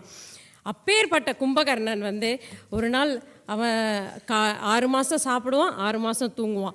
அந்த 6 மாதம் தூங்குற நேரத்தில் தூக்கம் முடியறதுக்குள்ளே அவனை எழுப்பிடுறாங்க. அவனை எழுப்பும் போதே அவனுக்கு தெரியும் சீதையை வந்து அவங்க கொண்டு போய் திருப்பி விடாததுனால அங்கே ஒரு போர் நடக்க போகுது அப்படிங்கிறது தெரியும். அப்போ தூங்கி எந்திரிக்கும் போதே கும்பகர்ணன் கேட்குறான், இன்னும் சீதையை நீங்கள் விடவே இல்லையாடா? ஆனதோ வெஞ்சமர் அழகில் கற்புடை சானகி துயரினம் தவிர்ந்து இல்லையே, வானமும் வையமும் வளர்ந்த வான்புகழ் போனதோ புகுந்ததோ பொன்றும் காலமே அப்படின்னு கும்பகர்ணன் சொல்கிறான். இவ்வளோ நாள் நீ சீரையை விடாமல் வச்சிருக்கியே, இத்தனை வருஷமாக நீ சேர்த்து வச்ச புகழெல்லாம் போகுதே, நம் குலமே அழிய போகுதே அண்ணா, இந்த தப்பை நீ செய்யாத அண்ணான்னு எவ்வளவோ கெஞ்சி பார்க்குறான், கேலி செய்து பார்க்குறான். பேசுவது மானம், பேணுவது காமம், கூசுவது மானிடரை நன்றே நம் கொற்றம்னு எவ்வளவோ சொல்லி பார்க்குறான். அவங்க அண்ணன் கேட்கல. கடைசியில் அண்ணனுக்காக போருக்கு போகிறான். போருக்கு போவதற்கு முன்னாடி கும்பன் சொல்லிய வார்த்தைகள் கல்லையும் கரை வைக்கும். வென்று இவன் வருவேன் என்று உரைக்கிலேன், விதி ஒன்றது பிடர் பிடித்து உந்து நின்றது அப்படின்னு. இனிமேல் நான் திரும்பி வரமாட்டேன், நான் ஜெயிச்சுட்டு வரேன்னு என்னால் சொல்ல முடியாது, நான் செத்து போவேன், நான் செத்து போனதுக்கப்புறமாவது சீதையை விட்டுட்டேன்னா அப்படின்னு அவன் கெஞ்சும் போது எல்லாரோட மனசில் எப்படி கரையுதோ அதே மாதிரி கம்பனும் ஒரு துளி கண்ணீரோடு தான் அந்த வரியை எழுதியிருப்பான் என்று சொல்ல முடியும். அதோடு இன்னொரு வரி சொல்கிறான் கும்பன், இதுவரைக்கும் நான் செய்த எல்லா பிழைகளையும் பொறுத்துக்கோடு. பிழை செஞ்சது அண்ணன் செஞ்ச தப்பால் தான் சாக போகிறான். ஆனால் அவன் என்ன சொல்கிறான், நான் செஞ்ச எல்லா பிழைகளையும் பொறுத்துக்கோ அப்படின்னு கும்பன் சொல்வதாக கம்பன் சொன்னதை மாதிரி ஒரு காவியத்தை எங்கேயும் பார்த்துருக்க முடியாது. கல் நெஞ்சன அப்படிப்பட்ட கும்பன் வந்து இறந்து போயிடுறான் போரில். அவன் இறந்த உடனே ராவணன் கலங்கி நிற்கிறான். அவன் 20 கண்களிலும் ரத்தம் சொரிய கலங்கி நின்ற அவன் சொல்கிறான், பிரியேன் தனி போக தாழ்கிலேன், வந்தேன் பின்தொடர மதக்களிரே வந்தேனால். உன்னை தனியாக போக விட மாட்டேன்டா, நானும் பின்னாடி வரேங்கிறான். இதுவரைக்கும் இறங்காத ராவணனின் கல்மணம் தன் தம்பி இறந்த பிறகு நானும் கூட வரேன் அப்படின்னு சொல்கிறது. அந்த அன்பின் நெருக்கத்தை சொல்லுவது தான் இந்த கம்பராமாயணம், இந்த கம்ப காவியம். கல் நெஞ்சனான ராவணனும் கண்ணீர் மல்க நின்றான். கம்பன் என்னும் ஓவியன் ஒவ்வொரு கதை முடிக்கிறான். கம்பன் என்னும் ஓவியன் ஒவ்வொரு கதாபாத்திரத்தின் மன ஆழத்தில் உள்ள அன்பை எடுத்து தீட்டிய காவியம்தான் இந்த கம்ப காவியம். அது கற்றுத்தருவது அன்பின் நெருக்கமே என்று சொல்லி நல்ல வாய்ப்பிற்கு நன்றி கூறி விடைபெறுகிறேன். நிறைய செய்திகள் நேரமில்லாததால் அதை நிறுத்தாமல் எல்லாவற்றையும் பேசிவிட்டு அமர்ந்திருக்கிறார் நம்முடைய பிரியா சிவகுமார். அடுத்து அறத்தின் பெருக்கம் என்று திருமதி ராணி சித்ரா அவர்கள் கர்நாடக மற்றும் சினிமா இசை பாடகி, டப்பிங் கலைஞர், மொழிபெயர்ப்பாளர், நெறியாளர், தமிழ்மொழி நிபுணர், QC எக்ஸ்பர்ட் ஆவார், கார்ட்டூன் வாய்ஸ் எக்ஸ்பர்ட், நூற்றுக்கணக்கான கார்ட்டூன் கதைகளுக்கு குரல் கொடுத்திருக்கிறார். Sun TV, KTV, Jaya TV, Puthuyugam TV போன்றவற்றில் பட்டிமன்ற நிகழ்ச்சிகள் பங்கேற்றுள்ளார். இதையெல்லாம் மறந்துட்டு நேரத்தில் முடிக்க வேண்டும் என்று கேட்டுக்கொள்கிறேன்.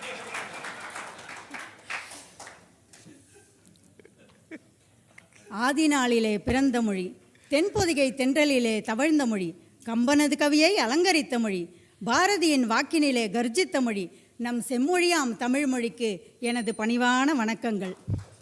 அவையில் வீற்றிருக்கும் அனைத்து ஆன்றோர் சான்றோர் பெருமக்களுக்கும் அறத்தின் பெருக்கமே என்று எங்கள் பக்கம் தீர்ப்பு சொல்ல காத்திருக்கும் எங்களது நடுவர் ஐயா அவர்களுக்கும் என் சக பேச்சாளர் பெருமக்களுக்கும் எனது காலை வணக்கத்தை தெரிவித்துக் கொள்கிறேன். இது மதியமாகிவிட்டது, மதிய வணக்கத்தையும் தெரிவித்துக் கொள்கிறேன்.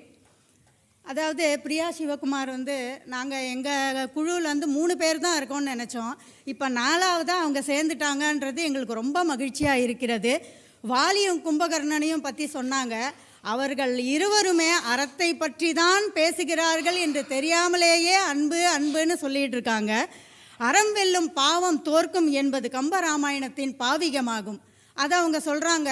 இல்லை ராமனை பற்றியே பேசிகிட்டு இருக்காங்க, அறத்தை பற்றி பேசலன்னு. இல்லையா, ராமன் என்றால் அறம், அறம் என்றால் ராமன்.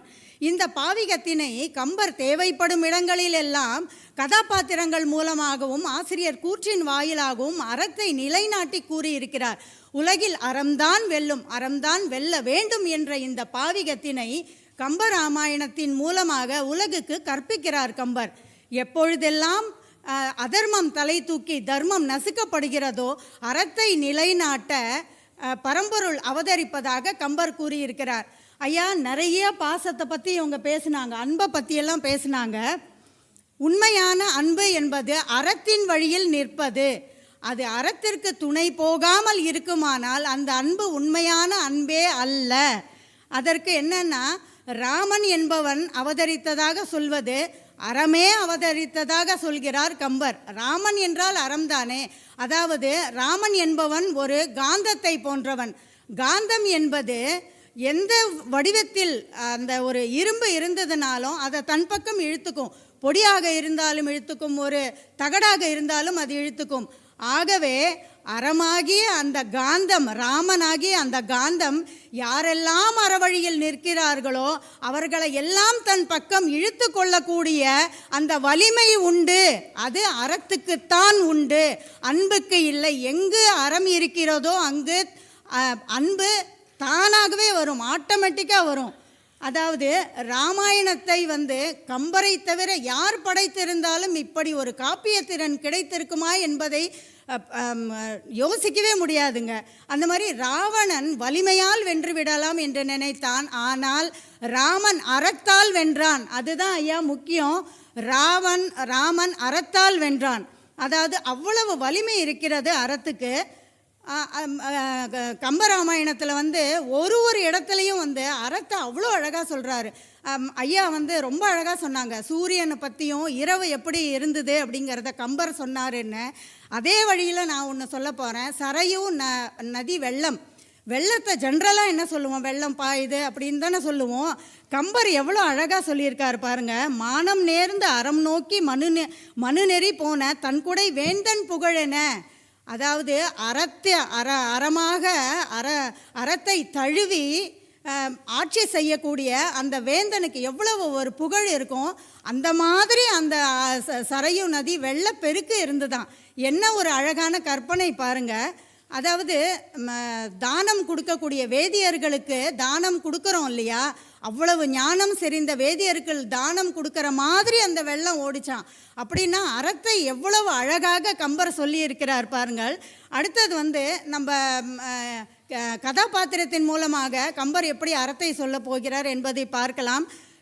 ராமனை ராமனுக்கு அடிமையானவர்கள் அறத்தை பற்றி சொல்வதை விட அரக்கர் குலத்தில் பிறந்த 2 கதாபாத்திரங்கள் எப்படி சொல்கிறார்கள் அறத்தை என்பதை பற்றி பார்க்க போகிறோம். அடுத்து வீடணன் சொல்கிறான், அதாவது நிக்கும்பல யாகம் நடக்கிறது. நிக்கும்பல யாகம் இந்திரஜித் பண்ணுறான். இந்திரஜித் என்ன பண்ணுறான், நிக்கும்பல யாகம் பண்ணால் நம்ம ஜெயிச்சிடலான்னு. ஆனால் நிக்கும்பல யாகம் அழிக்கப்பட்டது.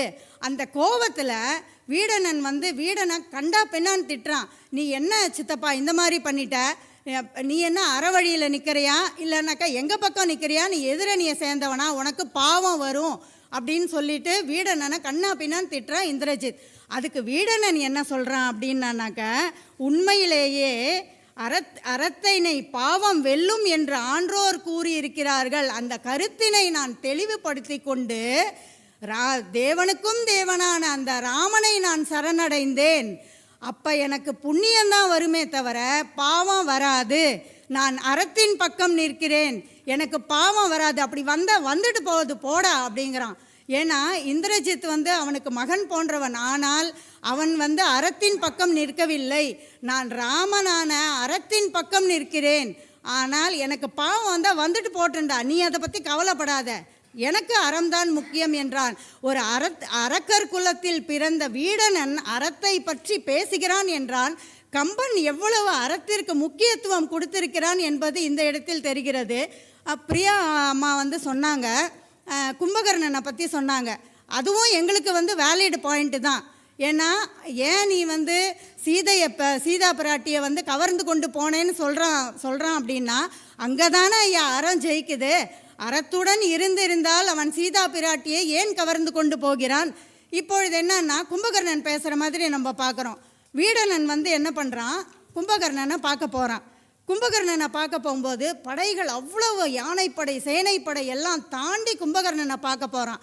கும்பகர்ணனை பார்த்த உடனே வீடணனை பார்த்த உடனே இறுக்கி கட்டி தழுவிக்கிறான். ஏன்னா தம்பி இல்லையா, இறுக்கி கட்டி தழுவி அவனை ஆற தழுவி கண்ணீர் மலிஞ்சு சொல்கிறான், டேய் ஏண்டா இங்கே வந்த, அறத்தின் நாயகனான ராமன் கிட்ட நீ அடிமைப்பட்டு உன்னுடைய காமம் வெகுளி மயக்கமான அத்தனையும் நீ இந்த ஜென்மத்திலேயே விட்டுட்டியே, எங்களை நோக்கி ஏண்டா வந்த. அதாவது நம்ம சில சமயம் நினச்சிப்போம், மைண்டு வாய்ஸ்ன்னு நினச்சிட்டு டைரெக்டாக பேசிடுவோம் நம்ம.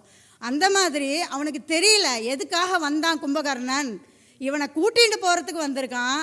ஆனால் அவன் என்ன நினச்சான், நம்மக்கிட்ட வந்துட்டானோ அப்படின்னு நினச்சி கும்பகர்ணன் சொல்கிறான். அதாவது அவனும் அரக்கர் குலத்தில் பிறந்தவன் தான்.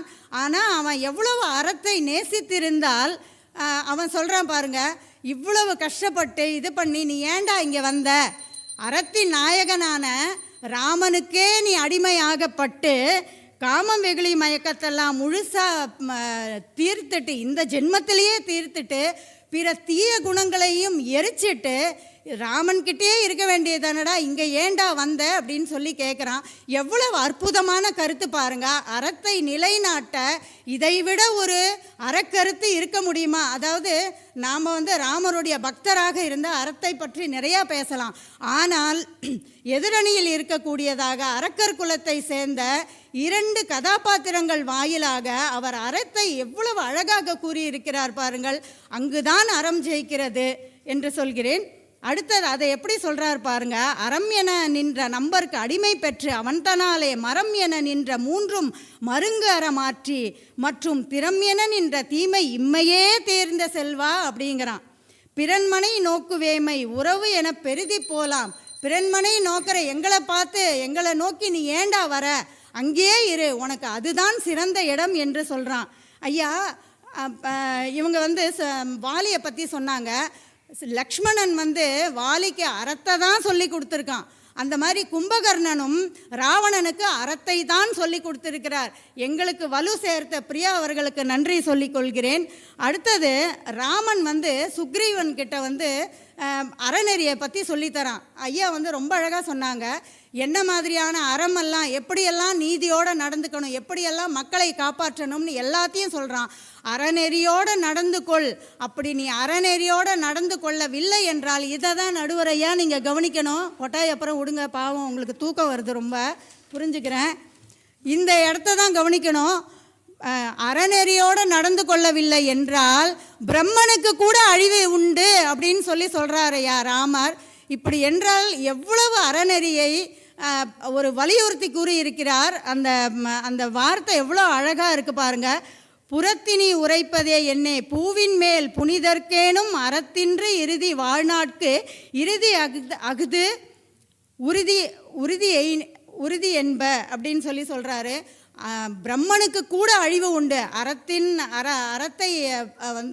அறத்தை ஃபாலோ பண்ணலன்னாக்க பிரம்மனுக்கு கூட அழிவு உண்டுன்னு சொல்கிற அளவுக்கு அந்த அறத்திற்கு அவ்வளவு வலிமை இருக்கிறது என்பதை கம்பர் காட்டியிருக்கிறார்.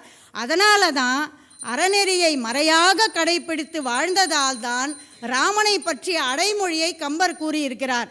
அறம் அண்ணான் அறத்தின் ஆரியுர் துணைவனே, அறம் தரு சிந்தை ஐயனே, அறத்தின் நாயகனே, அற முதல்வனே, அறம் என நின்ற நம்பனே, இப்படி சொல்லிக்கிட்டே போகலாங்க. அடைமொழியை கூறி அறத்தின் பால் நின்றால்தான் உங்களுக்கு நல்லது நடக்கும் என்று கம்பர் உறுதியிட்டு கூறுகிறார் ஐயா. தனி மனித அறம், சமூக அறம், அரசியல் அறம், இதை எல்லாவற்றையும் விட தனி மனித அறமே சிறந்தது என்று கம்பன் காவியம் நமக்கு கற்றுத்தருகிறது ஐயா. ஆகவே கம்பன் காவியம் நமக்கு கற்று தருவது மனித வாழ்க்கைக்கு உண்டான உயர்ந்த சிறந்த கருத்துக்களான தனிமனித ஒழுக்கம், அறநெறி வழுவாமல் கற்பு நெறி தவறாமல் நடப்பது என்பது உள்ளிட்ட மிக உயர்வான உன்னதமான அறநெறிதான் என்று கூறி அறமே வெல்லும், அறம்தான் வெல்ல வேண்டும். ஆகவே கம்பன் காவியம் நம் அனைவருக்கும், உலக மக்கள் அனைவருக்கும் கற்றுத்தருவது அறம்தானே தவிர அன்பாக இருப்பதற்கும் அறம்தான் அடிப்படையாக இருக்கிறது என்று கூறி எனது வாதத்தை நிறைவு செய்து கொள்கிறேன். எங்களுக்கு சாதகமாக அறத்துடன் நின்று தீர்ப்பளிப்பார் என்று எங்கள் நடுவர் ஐயா அவர்களுக்கு வேண்டுகோள் விடுத்து என் உரையை நிறைவு செய்கிறேன். நன்றி, வணக்கம். 4 பேச்சாளர்கள் பேசியிருக்கிறார்கள். 4 பேச்சாளர்களும் ஒரே மாதிரியான வேண்டுகோள், அவங்க அணியை ஜெயிக்க வைக்க வேண்டும் என்று. அதனால தான் கடவுளே மறைஞ்சு போயிட்டாருன்னு சொல்லுவாங்க, கேட்டிருக்கீங்களா? ஒருத்தன் மழை பெய்யணும்ன்ட்டு வேண்டுவான், இன்னொருத்தன் மழையே பெய்யக்கூடாதுன்னு வேண்டுவான். 2 பேரையும் நேரில் இருந்தால் திருப்திப்படுத்த முடியாதுன்னு தான் கடவுள் மனுஷன் உள்ளே போய் பார்க்காத இடத்துல இருக்கணுன்றதுக்காக மனசுக்குள்ளே போய் ஒளிஞ்சிக்கிட்டார். அது மாதிரி தீர்ப்பு எப்படி வருதுன்றதை பார்க்கலாம். அணித்தலைவர்கள் பேச போகிறாங்க. ராம்குமாருக்கும் பாரதி கிருஷ்ணகுமாருக்கும் இப்போ தான் வேலை அதிகம். நம்ம அணித்தலைவர் மரியாதைக்குரிய ராஜாராம் அவர்கள் பேச வருகிறார். அவருக்கு அப்புறம் நம்ம இந்த அணித்தலைவர் பேச வரார். மணி இப்போவே 1:45. 2 பேரும் பேசினப்புறம் நேரத்தை பார்த்து தீர்ப்பும் சொல்லணும்.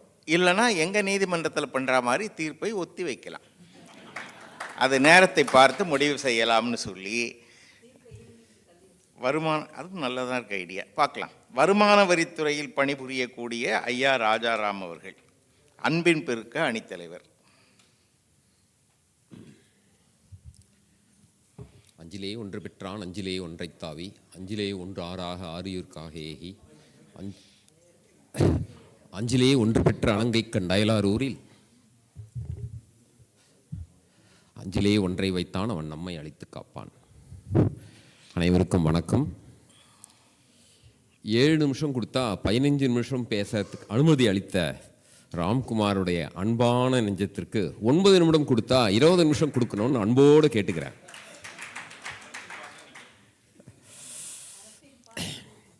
இப்போ எதிரணி தலைவரை காணணும், நீங்கள் தான் என்ன அனுப்பிச்சு விட்டீங்களா? அதான்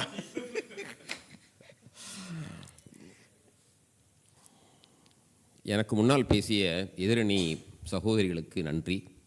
ஆவேசமாகவும் அழகாகவும் பேசினீர்கள்.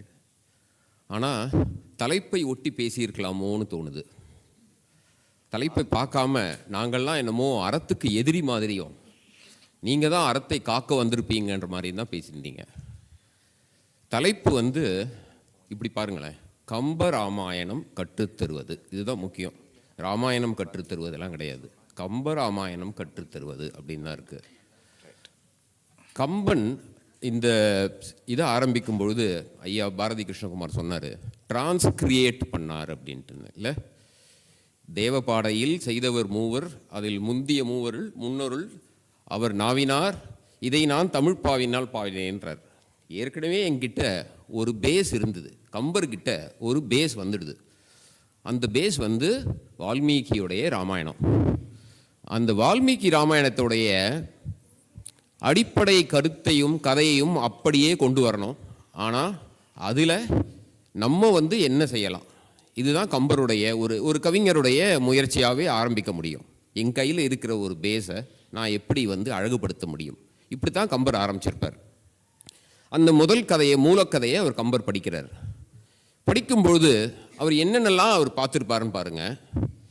இந்த கதையுடைய முழுவதுமே பார்த்திங்கன்னா அன்பு தான் மட்டும்தான் இந்த கதையில் ஒவ்வொரு கட்டத்தில் இருந்தும் அடுத்த கட்டத்திற்கு இந்த கதையை எடுத்து செல்கிறது அப்படின்றத கம்பர் உணர்ந்திருப்பார். சீதை கைகேயியோடைய மகனுடைய பாசம் இல்லாமல் இருந்திருந்தா இந்த கதை அடுத்த கட்டத்திற்கு போயிருக்காது. சூர்பனகை லக்குவன் மீதும் ராமன் மீதும் கொண்டிருந்த மோகம் இல்லாமல் இருந்திருந்தா இந்த கதை அடுத்த கட்டத்திற்கு போயிருக்காது. சூர்பனகை ராவணனிடம் சென்று முறையிட்ட பின்பு ராவணன் பார்க்காத சீதையின் மேல் காமம் கொண்டான். அப்படி கொள்ளாமல் இருந்திருந்தால் இந்த கதை அடுத்த கட்டத்திற்கு போயிருக்காது. ராவணன் சீதையை கவர்ந்து சென்று விட்டான். ராமன் சும்மா இருக்கவில்லை. என்னுடைய அப்பா 60,000 மனைவி, சரி ஒன்று போயிடுச்சு அப்படின்னு சும்மாவா இருந்தார். அன்பின் காரணமாக தன் மனைவியை தேடச் செல்ல ஆரம்பித்தான். அன்பு ஒவ்வொருத்தர்கிட்டையும் இருந்த அன்பு இருந்தது அப்படின்றத லக்குவன் தன்னுடைய தனையன் மீது இருந்த பக்தியாகட்டும், ராமன் சீதையிடம் கொண்ட காதலாகட்டும், ராமன் தன்னை பார்க்க வரவங்கள்லாம் ஒரு வேடுவ தலைவனை நண்பராக கொள்ளுதல், ஒரு குரங்கு கூட்டத்துடைய தலைவனை நட்பாக கொள்ளுதல், ஒரு அரக்கனை நட்பாக கொள்ளுதல், இந்த மாதிரி எந்த இடத்துலையுமே பார்த்தீங்கன்னா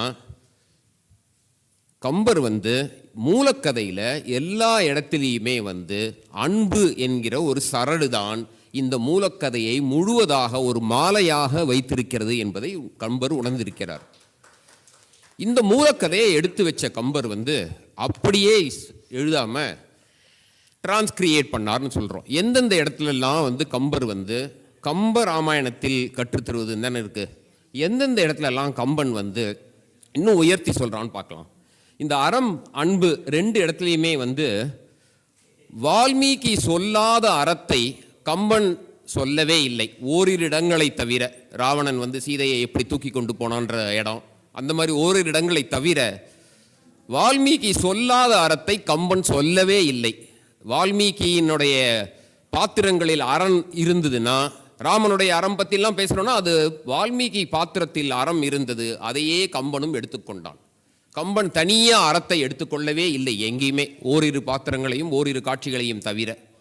ஆனால் அன்புக்கு, பாசத்திற்கு, காதலுக்கு, நட்புக்கு கம்பன் வந்து அந்த கதை அப்படியே இருக்கட்டும், நான் என்னுடைய கவித்தன்மையினால நான் சொல்கிறேன் பாருங்க, பல இடங்களில் வந்து கம்பன் வந்து தன்னுடைய இதில் வந்து காமிக்கிறார்.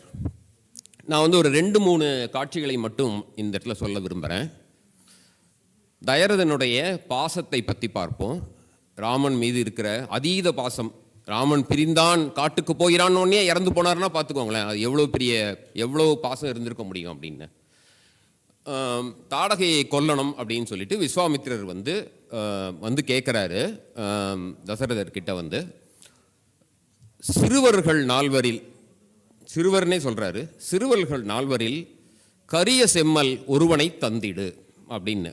சின்ன பசங்களாக இருக்காங்க 4 பேர், அதில் கரிய செம்மல் ஒருவனை தந்திடு.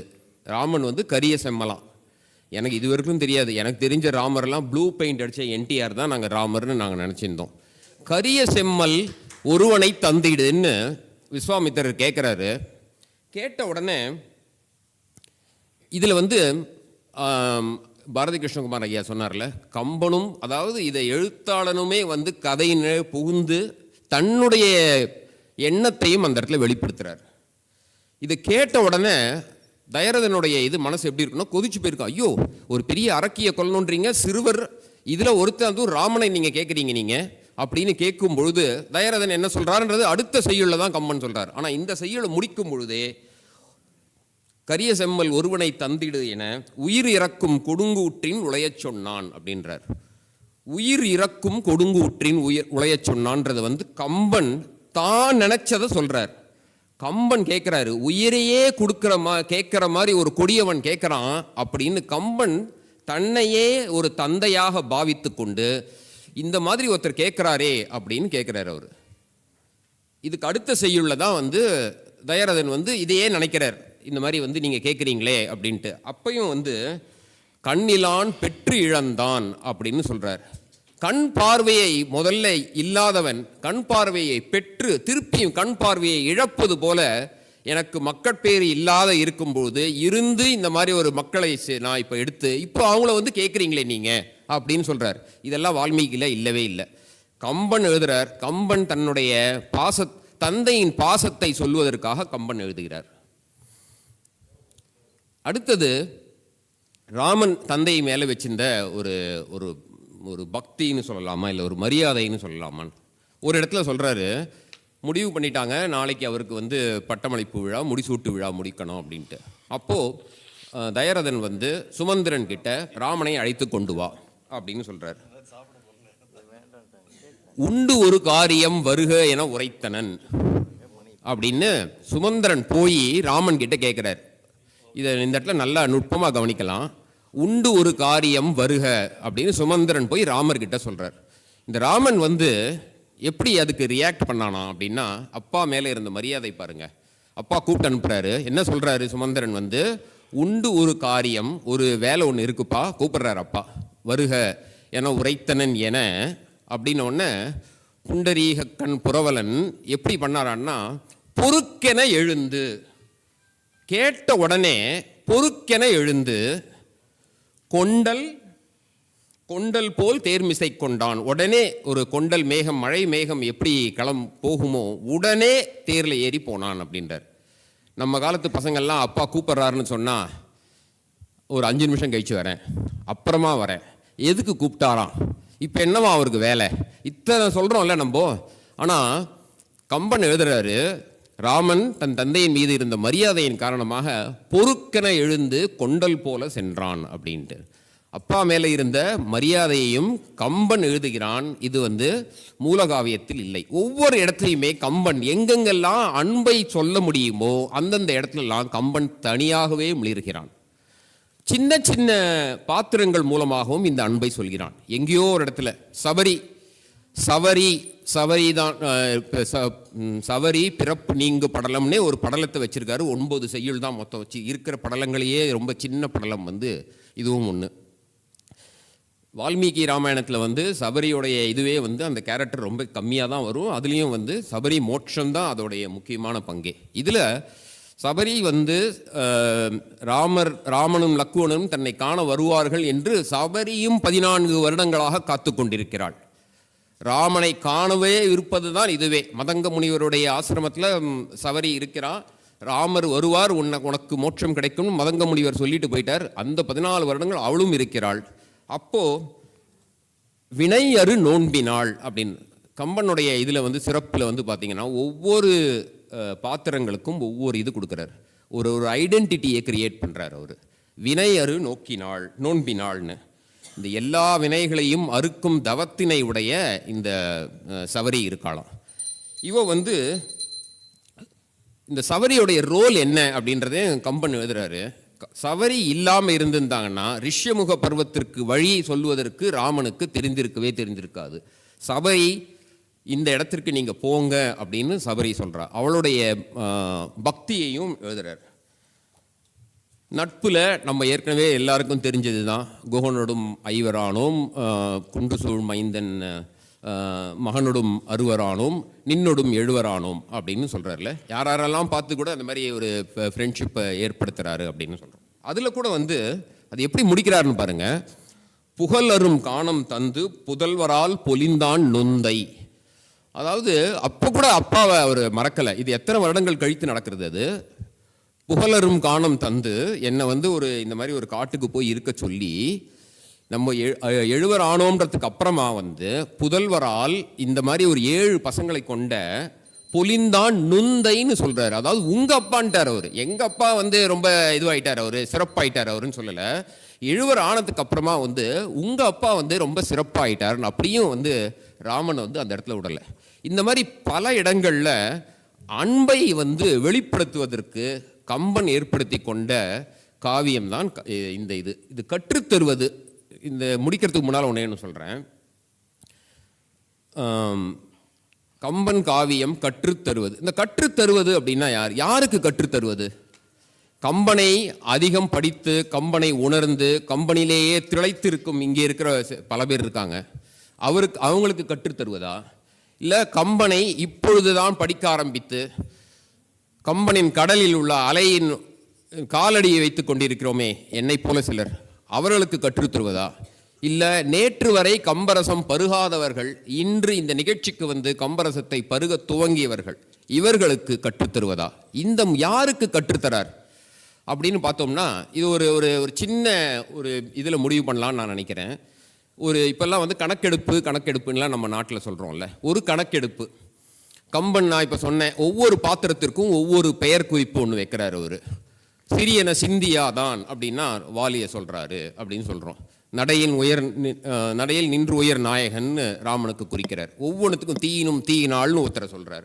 ஒவ்வொரு பாத்திரத்திற்கும் ஒவ்வொரு சொற்றொடரை அவர் உருவாக்குறார். அவர் ஐயா சொன்ன மாதிரி எல்லா சொற்றொடர்களையும் எழுதி வச்சுக்கோங்க. ஒரு போல் ஒன்று பண்ணலாம்.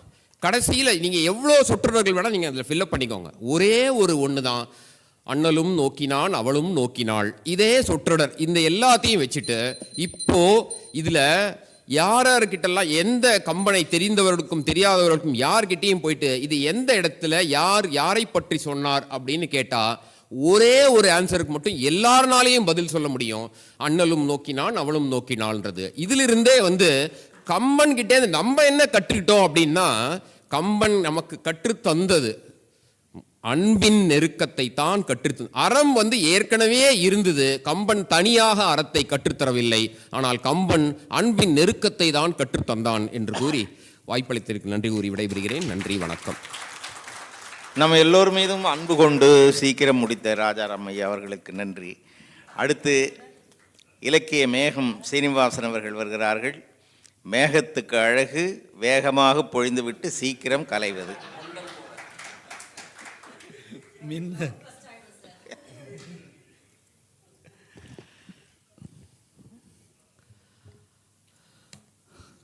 அனைவருக்கும் மதிய வணக்கம். திருவாக்கும் செய்வரமும் கைகூட்டும் செஞ்சோர் பெருவாக்கும் பெடும் பெருக்கும் உருவாக்கும் ஆதலால் வானோரும் ஆணைமுகத்தானை காதலால் கூப்புவர்தம் கை.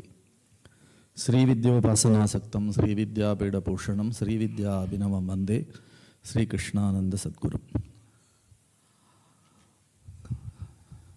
கம்பராமாயணத்தை கற்று தேர்ந்து சுவாசித்து எல்லோருக்கும் மிக எளிமையாக தந்து கொண்டிருக்கக்கூடிய எங்களுடைய பேரன்பிற்கும் பாராட்டுதலுக்கும் உரிய நடுவர் பெருமகனார் அவர்களே, இரு அணியிலும் இருக்கக்கூடிய பெருமக்களே,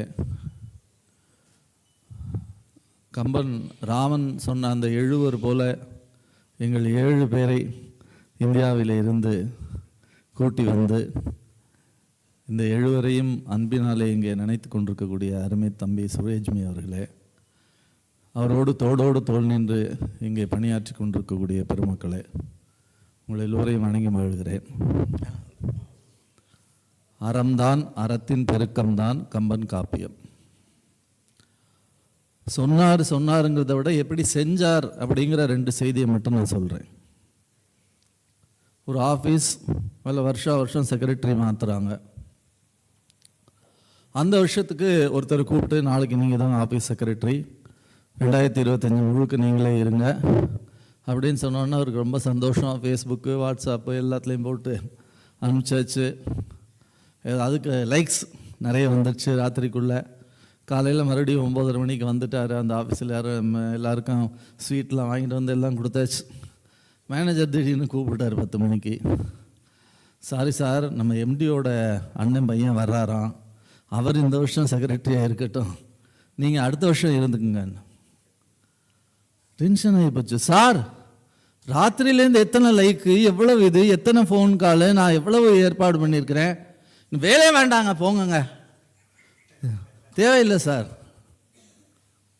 இது ஒரு வருஷம் ஒரு ஆஃபீஸ் செக்ரட்டரிங்க. முதல் நாள் சாயந்தரம் கூப்பிட்டு நீ தான் ராஜான்னு சொல்லியாச்சு, சக்கரவர்த்தின்னு சொல்லியாச்சு. ராஜான்னு சொன்னால் கூட தப்பு, சக்கரவர்த்தி நீ தான். சக்கரவர்த்தினா என்ன, ஆழிசூழ் உலகத்துக்கெல்லாம் வந்தான் சக்கரவர்த்தி. மற்ற கூட பவுண்டரி போட முடியாது, ஆனால் அவள் பவுண்டரி போட்டா, ஆழிசூழ் உலகம் எல்லாம். அப்போ காதலுற்றிலன் இகழ்ந்திலன் கடமை இது சொல்லிட்டான். மறுநாள் காலையில் ராஜா சொல்லல, கைகை கூப்பிடுறா. அப்பா சொன்னாரு, ஆழிசூழ் உலகம் எல்லாம் பரதனையாள நீ போய் தாளிரும் தடைகள் தாங்கி தாங்கரும் தவமேற்கொண்டு ஊடி வெங்கானம் நன்னி புண்ணிய துறைகளாடி 7 ஆண்டின் வா என்று இயம்பினன் அரசன் என்றாள். அப்பவும் கேட்கிறான், மன்னவன் பணிகின்றாகில் நும்பணி மறுப்பனோ, என் பின்னவன் பெற்ற செல்வம் அடியனேன் பெற்றதன்றோ, நான் இப்பவே கிளம்புறேன், எனக்கு ஒன்றும் இல்லை. எல்லாரும் சொல்லலாம், பக்குவப்பட்டவர்கள் அப்படின்லாம் சொல்லலாம். ஒரு 10 நிமிஷம் காத்திருந்துட்டு வரல வீட்டில், இந்த வரேன் நேற்றுக்கு மாதிரி சுரேஜுமே நேற்றுக்கு ஒரு 100 தடவை சொல்லியிருப்பார். நான் போய் கையெழுத்து வச்சுட்டு வரேன்னு 10 தடவை சொன்னார். வீட்டுக்கு அவங்களுக்கு ரேவதிக்கு ஒரு 100 தடவை இந்த வந்துட்டேன்னு சொல்லிகிட்டே இருந்தார். சின்னம்மா கோவப்படலை, வழக்கமாக தெரியும், எங்கள் வீடுகளில் இருக்க ஒய்ஃபுக்கெல்லாம் தெரியும்னு வச்சுக்கோங்க. ஆனால் யார் இருந்தாலும் காத்து கொண்டிருந்தால் கோபம் வரும். இல்லை என்றால் ஒரு தவிர்ப்பு, ஒரு ஏக்கம், ஒரு சோகம் அல்லது ஒரு தவிர்க்க முடியாத சிக்கல், விட்டு கொடுப்பது, தோல்வி அடைவது, ஏதோ ஒரு வகையில் ஒரு கோபம் வரும். அது ஒரு பக்குவத்தினாலே மனத்தினாலே அடக்கி வைத்துக் கொள்வது இயல்பு. ஆனால் அதில் முகத்திலே கூட காட்டாமல் இருக்கிற சிக்கல் இருக்கிறது பாருங்கள், அது சாதாரணமான விஷயம் இல்லை. அது முகத்தில் கூட இல்லைன்றத நம்ம ஐயா சொன்ன மாதிரி, கிருஷ்ணகுமார் ஐயா, பாரதி கிருஷ்ணகுமார் ஐயா சொன்ன மாதிரி அவங்கள அப்படியே கொண்டு ஜூம் பண்ணி ராமன் முகத்தை மட்டும் பக்கத்தில் வச்சு காமிக்கிறான் கம்பன். இப்பொழுது எம்மனாரோல் இயம்பதற்கு எளிதே, யாருக்கும் செப்பரும் குணத்திராமன் திருமுக செவி நோக்கின் ஒப்பதே முன்பு. கேட்டதுக்கு முன்னாடி எப்படி இருந்தது, இப்ப என்ன? அப்பொழுது அலர்ந்த செந்தாமரை நீ வென்றதம்மா. அப்ப பூத்த தாமரைப்பூ மாதிரி இருக்கு. இது எப்படி சாத்தியம்? இதுக்கான சாத்தியக்கூறு எங்க இருக்கு? அப்ப அறத்தை சொல்லுவதற்காக மட்டும் வரவில்லை, அவன் அறத்தின் நாயகனாக வாழ்ந்து காட்டினான், அறத்தின் நாயகனாக இருந்து காட்டினான். இன்பத்துள் இன்பம் விளையாதான், துன்பத்துள் துன்பம் உறுதல் இளன். நேற்று ராத்திரியும் அவன் சந்தோஷப்படல, இப்பவும் வருத்தப்படல. இன்னும் ஒரு வடி வள்ளுவன் மேல போனா, இடும்பைக்கு இடும்பைப்படுவர் இடும்பைக்கு இடும்பைப்படாதவர். இந்த காட்சி இப்படி வச்சுக்குவோம். ராவணனோட சண்டை நடக்குது, இன்று போய் நாளை வான்னு சொல்லியாச்சு. ஆளையா உனக்கு அமைந்தன மாறுத மறைந்த பூளையாயினை கண்டனை, இன்று போய் போறற்கு நாளை வா என நல்கினன் நாகிலங்கமின் வாழை தாவூர் கோசலை நாடுடைய வள்ளல். அதுக்கு விளக்கம் சொல்லிட்டே போகலாம். இப்போ இதில் என்ன பெரிய விஷயம்னா, போய் ராவணன் என்ன பண்ணுறான், என்னப்பா இவன் இப்படி சண்டை போடுறான்னு அவ வியக்கிறான். இப்போ ராவணனையும் நாம் வியக்க வேண்டியிருக்கு. அவனும் சண்டை போட்டா, ராமனும் சண்டை போட்டா. இப்போ சண்டை போடுற பொழுது எதிரியை பார்க்கிறானே, இவன் இப்படி சண்டை போட்டானே, இந்த சண்டை போட்ட பாவி இருக்கிறானே, எந்த விதமான கோபப்படாமல் சண்டை போட்டானே. பொண்டாட்டிய தூக்கிட்டு வந்துட்டான், என்ன பண்ணுறவனை வச்சண்டா ஆட்டம் ஆடுறான் அப்படின்னு சொல்லியிருக்கணும்ல. இல்லைன்னா ஒரு ஆயுதம் எல்லாத்தையும் போட்டு விட்டு இதாண்டா சான்ஸு, கிருஷ்ணர் மாதிரி அடிடா, எல்லாத்தையும் போ, பீஷ்மனை கொண்டாந்து வச்சுக்க, அவரு கொண்டாந்து வச்சுக்க, அசுத்தாமனை கொண்டாச்சுன்னு சொல்லு, அவனுக்கு கொண்டு வந்து கர்ணர் நடுத்தருவில் நிறுத்தி விட்டு போ, அடின்னு சொல்லியிருக்கலாம்ல. எல்லாவற்றையும் விட்டு விட்டு நிற்கிறவனை இன்றைக்கு போயிட்டு நாளைக்கு வானா அதுக்கு ஒரு பெரிய தில்லு வேணும். அப்படியும் பெரிய தைரியத்தோடு இருக்கக்கூடிய, அப்போ இப்போ ராவணன் போய் எங்க அவன் மாலையை கூப்பிட்டு சொல்றான், உற்பத்தி ஆயன ஓக்கும் ஓடும்போது அரிய ஓக்கும் அப்படின்னு எல்லாம் சொல்லிக்கிட்டு 10 பாட்டையும் சொல்லிக்கிட்டே இருக்கலாம் மணிக்கணக்கா. ஒரு விஷயம் சொல்றான், அவன் கேள்விப்பட்டிருக்கான் பாருங்க, அதான் எனக்கு பெருசா இருக்கு. இந்த கூனி மேலே பரதன் சொன்னான்னு மண் உருண்டை, அது அம்பு, அந்த மண் உருண்டையை வச்சு வெறும் அம்பை அடித்தா கூட அவளுக்கு குத்திருமா. அதனால் அந்த அம்புக்கு மேலே ஒரு மண் உருண்டையை வச்சு அடிச்சிருக்கான் ராமன். இந்த செய்தி ராவணன் வரைக்கும் போயிருக்கு. அவன் சொல்கிறான், இவன் சண்டை போட்டானே, இந்த சண்டை போட்டது எப்படி இருக்குன்னா கூனியின் முதுகிலே எப்படி விளையாட்டாக அம்பெய்தானோ அப்படி சண்டை போட்டானையா. எரித்த போர் அறக்கராவி எண்ணிலா வெள்ளம் எஞ்ச பறித்த போது என்னை அந்த பரிபவம் முதுகில் பற்ற பொறித்த போது அண்ணான் அந்த கூனி கூன் போக உண்டை தெரித்த போது ஒத்தது அன்றி சினம் உண்மை தெரிந்ததில்லை. பாரதி கிட்ட வந்தா சொல்றான், ஊருக்கு உழைத்திடல் யோகம். சுரேஷ் மாதிரி ஊருக்கு உழைத்திடல் யோகம், நலம் ஓங்கிடுமாறு செய்திடல் யாகம், போருக்கு நின்றிடும் போதும் மனம் பொங்கல் இல்லாத அமைதி மெய்ஞானம். அந்த மெய்ஞானம் தான் யார்கிட்ட இருந்தது? அந்த அறத்தின் நாயகனிடத்தில் இருந்தது. ஆகையினால அறமாகவே வாழ்ந்து காட்டினான். இதுக்கும் அடுத்தபடி போறான். கைகேயை திட்டாத ஆளே கிடையாது. எல்லாரும் திட்டியாச்சு. சீதையினால நேரம் திட்ட முடியல.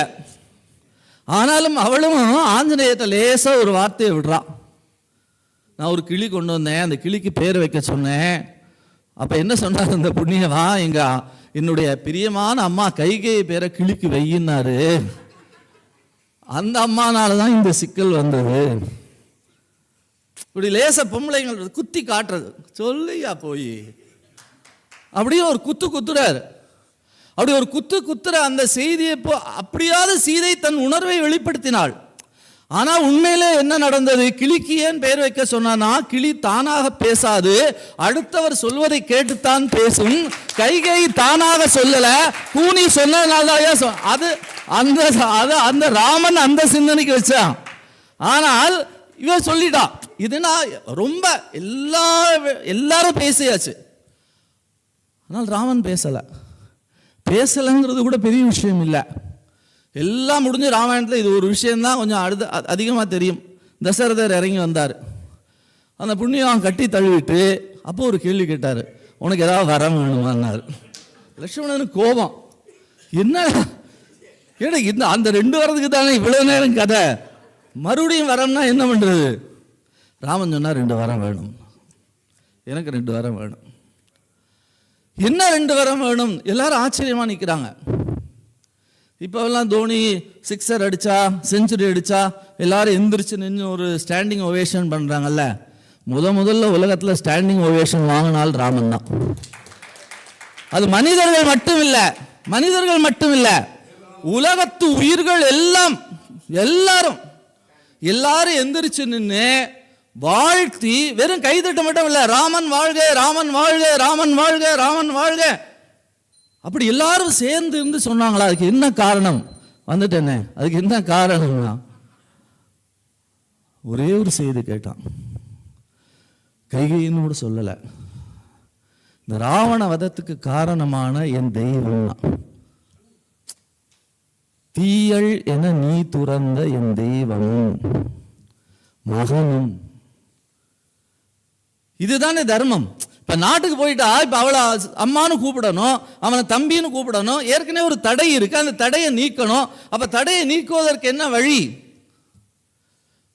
அந்த வழியையும் ஏற்படுத்துகிறான், தன் அன்பையும் வெளியில சொல்றான், அந்த அறத்தையும் அங்கே நிலைநிறுத்துகிறான். ஆனால் அவன் சொன்னா, ஆயினும் அமைந்தது ஒன்று உரை என சொல்லு.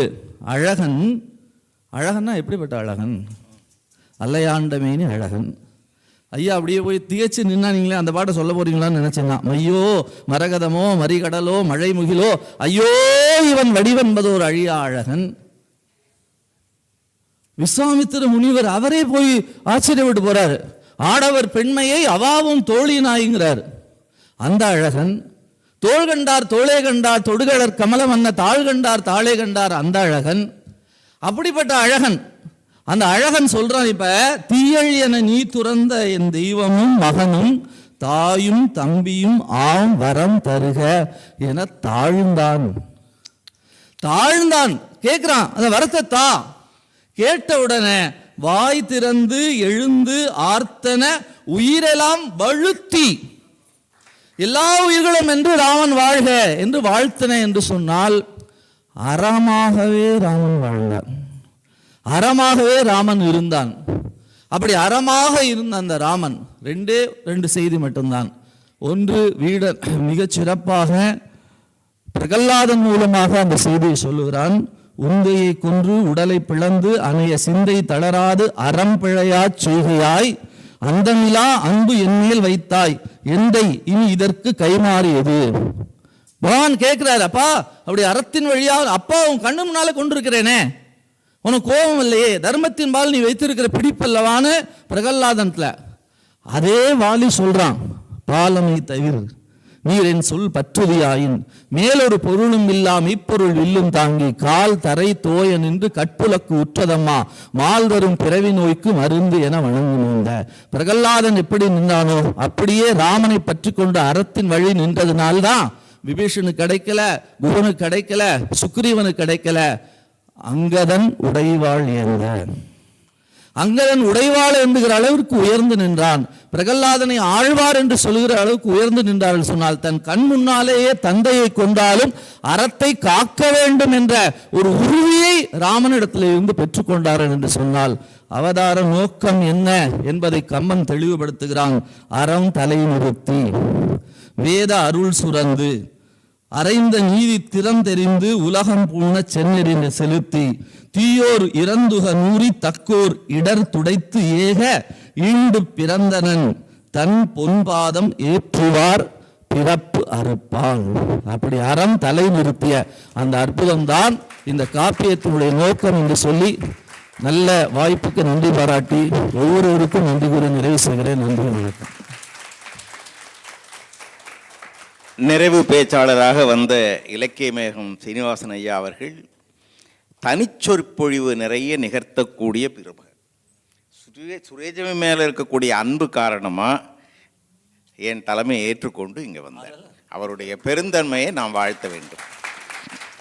இப்போ நேரம் ஆயிடுச்சு, நீதிமன்றத்தில் இருக்க மாதிரி தீர்ப்பை தள்ளி வைக்கலாமான்னொன்னே அம்மா மத்தியானத்துக்கு மேலே கொடுங்க ஐயா பசிக்குதுன்ட்டாங்க. நான் சுரேஜமைகிட்டையும் மாதுகிட்டையும் கேட்டேன், ஏற்கனவே பிரச்சனை நீதிமன்றத்தில் தாமதமாக வருது, அதனால் நல்லதோ கெட்டதோ தீர்ப்பை சொல்லி முடிங்கப்பா இங்கே. அது உண்மைதான். நீதிமன்றங்க தீர்ப்பு அவ்வளோ தள்ளி போகக்கூடாது எப்போவுமே. நான் வேடிக்கையாகனு சொல்கிறது உண்டு. ஒரு நீதிமன்றத்தில் ஒரு குற்றவாளியை கூப்பிடுறாங்க ஒரு பேர் சொல்லி, 3 தடவை கூப்பிடுறாங்க. அவர் குற்றவாளி வரார், அவருக்கு நடக்க முடியல, கிட்டத்தட்ட 85-90 வயசு. 2 பேர் அப்படி பிடிச்சிக்கிட்டு அப்படி நிறுத்துறாங்க. அவர் தடுமாறி அந்த குற்றவாளி கூண்டை பிடிச்சி நிற்கிறார். என்ன வழக்குன்னாரு நீதிபதி. ஒரு 18 வயசு பொண்ணை கிண்டல் பண்ணி கண்ணடிச்சார்ன்றது குற்றம். நீதிபதி கடுப்பாயிட்டார். ஏன்பா உன் வயசுக்கு இதை பண்ணணுமா நீ? அவர் நடுங்கிட்டே சொன்னார், இது என் 20 வயசில் நடந்த விஷயம், வழக்கு இப்போதான் விசாரணைக்கே வருது, அதனால் தீர்ப்பை முடிச்சிடுவோம் சீக்கிரம். எனக்கும் பசிக்க தான் செய்யுது, சீக்கிரம் முடிச்சிடலாம். 1 மத்தியானத்துலேயும் ஒரு அழகான வழக்காடு மன்றம் நடக்க இருக்கு. ரொம்ப அழகாக நம்ம பாரதி பேசினார். நம்ம இசைக்கவியும் பேச போகிறார். என்ன நோக்கம்ன்றதை மட்டும் மனசில் வச்சுக்கிட்டு கொஞ்ச நேரத்தில் தீர்ப்பை பார்த்துடலாம்.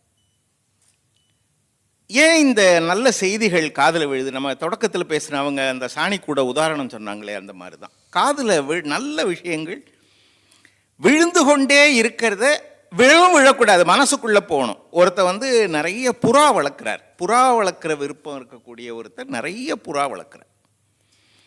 அதை ஒரு வேடன் பார்த்துக்கிட்டே இருக்கான். ஒரு புறாவை அப்படியே மொத்தமாக கொஞ்சம் எடுத்துகிட்டு போயிடணும், இல்லை கொஞ்சம் வேட்டையாடிடணும். இதை புறா வளர்க்குறவர் தெரிஞ்சுட்டு அந்த புறாக்களுக்கு சில சொற்களை கற்றுத்தரார். புறாக்கள் அதை சொல்லிச்சுன்னா வேடனே பயந்து போயிடுவான். என்னன்னா, வேடன் வருவான், வலையை விரிப்பான், சிக்கிக்கொள்ள தானியங்களை தூவுவான், சிக்கிக்கொள்ளக்கூடாது. இதை புறாக்களுக்கு சொல்லித்தரார். புறாக்கள் நல்லா கற்றுக்கிச்சு. வேடன் வருவான், வலையை விரிப்பான், தானியங்களை தூவான், சிக்கிக்கொள்ளக்கூடாது. இது நல்லா சொல்ல பழகின உடனே இவர் தைரியமாக புறாக்களை விட்டுட்டு வெளியே போக ஆரம்பிச்சிட்டாரு. இந்த வேடன் மாதிரி யாராவது வந்தாலே இந்த புறாக்கள்லாம் சத்தமாக இதை சொல்லுது. வேடன் வருவான், தானியங்களை தூவான், வலையை விரிப்பான், சிக்கிக்கொள்ளக்கூடாது. ஏதோ வர்ற வேடன் வந்து ஐயோ இவ்வளோ விவரமாக இருக்கே புறா அப்படின்னு போயிட்டாங்க. மொத்தம் ஒரு டெஸ்ட் பண்ணி பார்க்கலாம் அப்படின்னு வர்றான். புறாக்கள் கத்துது, வேடன் வருவான், வலையை விரிப்பான், தானியங்களை தூவான், சிக்கிக்கொள்ளக்கூடாதுன்னு. அவன் மெதுவாக வந்து வலையை விரிச்சிட்டான். அதை பார்த்துட்டு புறாக்கள் அதையே சொல்லுது, வேடன் வருவான், வலையை விரிப்பான், தானியங்களை தூவான், சிக்கிக்கொள்ளக்கூடாது. இவன் கவலைப்படாமல் அதில் கொஞ்சம் தானியங்களை தூவுறான்.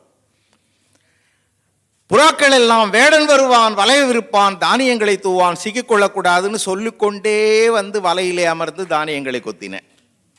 அவன் மொத்தமாக அந்த வலையை சுருட்டி தோளிலே போட்டி கொண்டு நடந்தான். வேடன் வருவான், வலையை விரிப்பான், தானியங்களை தூவான், சிக்கிக்கொள்ளக்கூடாதுன்னு குரல் மட்டும் தூரத்திலே ஒலிக்கிறது. அந்த புறாக்கள் மாதிரி நம்ம இருந்தோம்னா நம்ம பேசியும் கேட்டும் பயனில்லை. மனசுக்குள்ள என்ன போகுதுன்னு. இப்போ வழக்காடு மன்றத்தில் தந்தையர் குற்றவாளின்னா இப்போ அந்த குற்றவாளி என்ன ஒரு முறை ரொம்ப கவிக்கோ அழகாக சொன்னார். நீதிமன்றங்களிலே குற்றவாளிகள் விசாரிக்கப்படுகிறார்கள், இலக்கிய மன்றங்களிலே குற்றங்கள் விசாரிக்கப்படுகின்றன. அந்த குற்றங்கள் நம்மளை அணுக விடாமல் பார்ப்பது. சரி, இப்போ ரெண்டுல என்ன சொல்றான் கம்பன்? அன்பு, அறம், அன்பின் நெருக்கம்.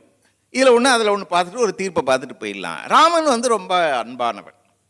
அது ரொம்ப அழகாக நம்ம ராஜராமையா சொன்னார். எல்லாருமே ரொம்ப அழகாக சொன்னாங்க. ஒரே ஒரு பாட்டு, எல்லாருக்கும் தெரிஞ்ச பாட்டு, ராமனோட பாட்டு. தெருவில் போகிறப்ப கூட எதிர்வரும் அவர்களை எமையுடைய இறைவன் முதிர்தரு கருணையின் முகமலர் ஒளிரா எதுவினை இடரிலை இனிதுனும் மனையும் மதிதரும் குமரரும் வலியர்கள். எனவேன்னா யாரு எதிரில் வந்தாலும் அன்பை பொழிந்தவன் ராமன்.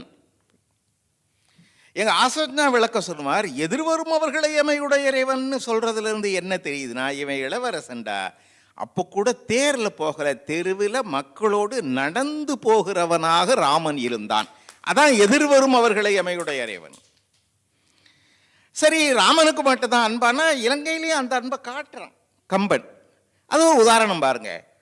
போர்க்களத்தில் ராவணன் இறந்துட்டான், மும்மடங்கு பொழிந்தன முகம், ஆனால் அப்படி விழுந்து கிடக்கிறான். முதுகு மேல் பக்கம் இருக்கு, அந்த முதுகுல புண்ணு இருக்கு. முதுகுல புண்ணை பார்த்தவொன்னே ராமன் கிண்டலா சிரிக்கிறான். கம்மன் காட்சி அமைக்கிறது பாருங்க. ராமன் கிண்டலா சிரிக்கிறான். சொல்லிட்டு வீடன்கிட்ட இலக்குவன்கிட்டையும் சொல்றான், இது புறமுதுகிட்டவனையா நான் வென்றேன், அது வீரம் அல்லன்னு வாங்க. எல்லாரும் அமைதியா இருக்காங்க. இப்ப யாருக்கு தெரியுமா அதுல ரொம்ப மனசு புண்பட்டு வேதனைப்பட்டது? வீடனுக்கு. ராமா, என் அண்ணனையா குறை சொல்ற? என் அண்ணன் எப்படிப்பட்டவன் தெரியுமா? சரி, முதுகுல புண்ணு இருக்கிறது உண்மை, அது எப்படி வந்ததுன்னு தெரியுமா உனக்கு? போர்க்களத்துல அனுமனும் ராவணனும் தனியா பேசிக்கிட்டாங்க. ஒருத்தனுக்கு ஒருத்தன் சவால் விட்டான். நான் ஒரு அறை விடுவேன்டா குரங்கு பயில, தாங்குவியா நீன்னு ராவணன் அனுமனை கேட்டான். அனுமன் சொன்னாரே, ஒரே குத்துடா, நீ செத்து போறியா இல்லையா பாருடான்னு போட்டு. ராவணன் ஒரே அறை விட்டான். அனுமன் நில கலங்கிட்டான். அப்படின்ட்டு ராவணன் சொன்னானா, டே, என்கிட்ட இப்படி ஒரு அறை வாங்கிக்கிட்டு உயிரோட நீ நிக்கிறனா நீ தாண்டா வீரன். யார்கிட்ட? அனுமன்கிட்ட. தாங்கி நிக்கிறிய நீ. சரி, நீ கடன் கொள்க அப்படின்னானா. எப்படி? இது உன் பங்குடா, மாறல குத்துடா அப்படின்னு ராவணன் விரிச்சான். அனுமன் ஓங்கி ஒரு குத்து ராவணன் மார்புல விட்டான். இங்க ஒரு விஷயத்தை நம்ம புரிஞ்சுக்கணும். ராவணனுக்கு எது பொழுதுபோக்குன்னா, சும்மா விளையாடுறது இல்லை, வீடியோ கேம்லாம் கிடையாது. அப்ப இருந்தா கூட ராவணன் விளையாடி இருக்க மாட்டான். ராவணனோட விளையாட்டு என்னன்னா, அஷ்டதிக்கஜங்கள்னு கேள்விப்பட்டிருக்கீங்களா? 8 திக்கில் இருக்கக்கூடிய யானைகளை அழைத்து யானைகளோடு போரிடுவதுதான் இவனுக்கு விளையாட்டு. அப்படி போரிடுகிற போது யானையுடைய தந்தங்கள் இவன் மார்பிலே குத்தி முறிந்து உள்ளேயே தங்கிவிட்டன. எம்ஜிஆருக்கு குண்டு பாய்ந்து தங்கிச்சே அந்த மாதிரி. ஏன் இதை சயின்டிஃபிக்கலாக இட் இஸ் பாசிபிள்ன்றதுக்காக சொல்கிறேன். ஸோ உள்ளே தங்கி நிற்கிது அதெல்லாம் அங்கே. இப்போ அனுமன் ஓங்கி குத்துனாம் பாருங்க, அப்போது ஒடிந்து உள்ளே தங்கிய தந்தங்கள் முதுகு வழியே வெளியே போயினேன். அப்படி ஏற்பட்ட புண்கள். இப்ப வீடனால்தான் ராவணனுக்கு இவ்வளவு பெரிய வீழ்ச்சி வந்தது. ஆனால் கூட தம்பின்ற அந்த பாசம் மனசுல இருந்து போகாதுடா, அன்பு போகாதுடான்னு கம்மன் காட்டுறான். நிறைய இடங்கள் போர்க்களத்தில் கும்பகர்ணனும் வீடு இலக்குவனோட சண்டை போட்டுக்கிறப்ப கும்பகர்ணன் சவால் விடுறான். டே, என் தங்கச்சி கூந்தல் அறுத்தியாடா, என் தங்கச்சி மூக்க வெட்டினியாடா, அந்த கையை வெட்டி கீழே போடுறான்டா. சொல்றது யாரு? கும்பகர்ணன். அப்ப என்ன சொல்றான்? பெய்தவத்தின் ஓர் பெண் கொடி எம்முடன் பிறந்தாள். முருப்பழ ரத்தனம் செட்டியார்னு ஒருத்தர் இருந்தார், காரைக்குடி கம்மன் கழகத்தில் சொன்னாரு. அதை எப்படி பார்க்கணுமா? சும்மா அப்படி ஏ ராமா, உனக்கு தங்கச்சி இலக்ஷ்மா, உனக்கு தங்கச்சி பாசம்னா தெரியுமாடா? அக்கா தங்கச்சி கூட பிறந்தவனா நீ? 3 பேரும் தடிப்பைய மாதிரி பிறந்தீங்க, உங்க கூட பிறந்தவ யாரும் கிடையாது. தங்கச்சி பாசம் தெரியுமாடா? எம்முடன் பிறந்தனள் ஒரு குலக்கொடி. சூர்பனக குலக்கொடியா? யாரு மாது? யார் சொல்லுவா? உங்க அப்பா ராதாகிருஷ்ணன் யார் சொல்லுவாங்க? சூர்ப நகா அப்படின்னா ஒவ்வொரு நகமும் முறம் மாதிரி இருக்குமா. இது ஒரு முறம் சேசின்னா அவ எவ்வளவு பெருசு இருப்பா? அது கொடியா? அப்படின்னா கும்பகர்ண சைஸுக்கு அது கொடியா? அன்பு. சரி, அறம் இல்லையா? அறத்துக்கு அது மாதிரி ஒன்று பார்க்கலாம். சுமந்திரன் அழுவுறான், இப்படியா நடக்கிறது? இப்படியா நான் காட்டுக்கு போறது? நீங்க ஆட்சி இல்லாம போலாமா? இப்படி நடக்குது, ஐயோ ஐயோன்னு கத்துறப்ப ஒரு வார்த்தை சொன்னான். டேய், எதிரா வீரம்? எது வீரம்? நிறப்பெரும் படைக்கலம் நிறத்தின் நேர் உற மரப்பயன் விளைக்கும் வன்மை அன்று. அரோ இறப்பினும் திரியலாம் இழப்பை எய்தினும் துறப்பிலர் அறம் எனில் சூரர்.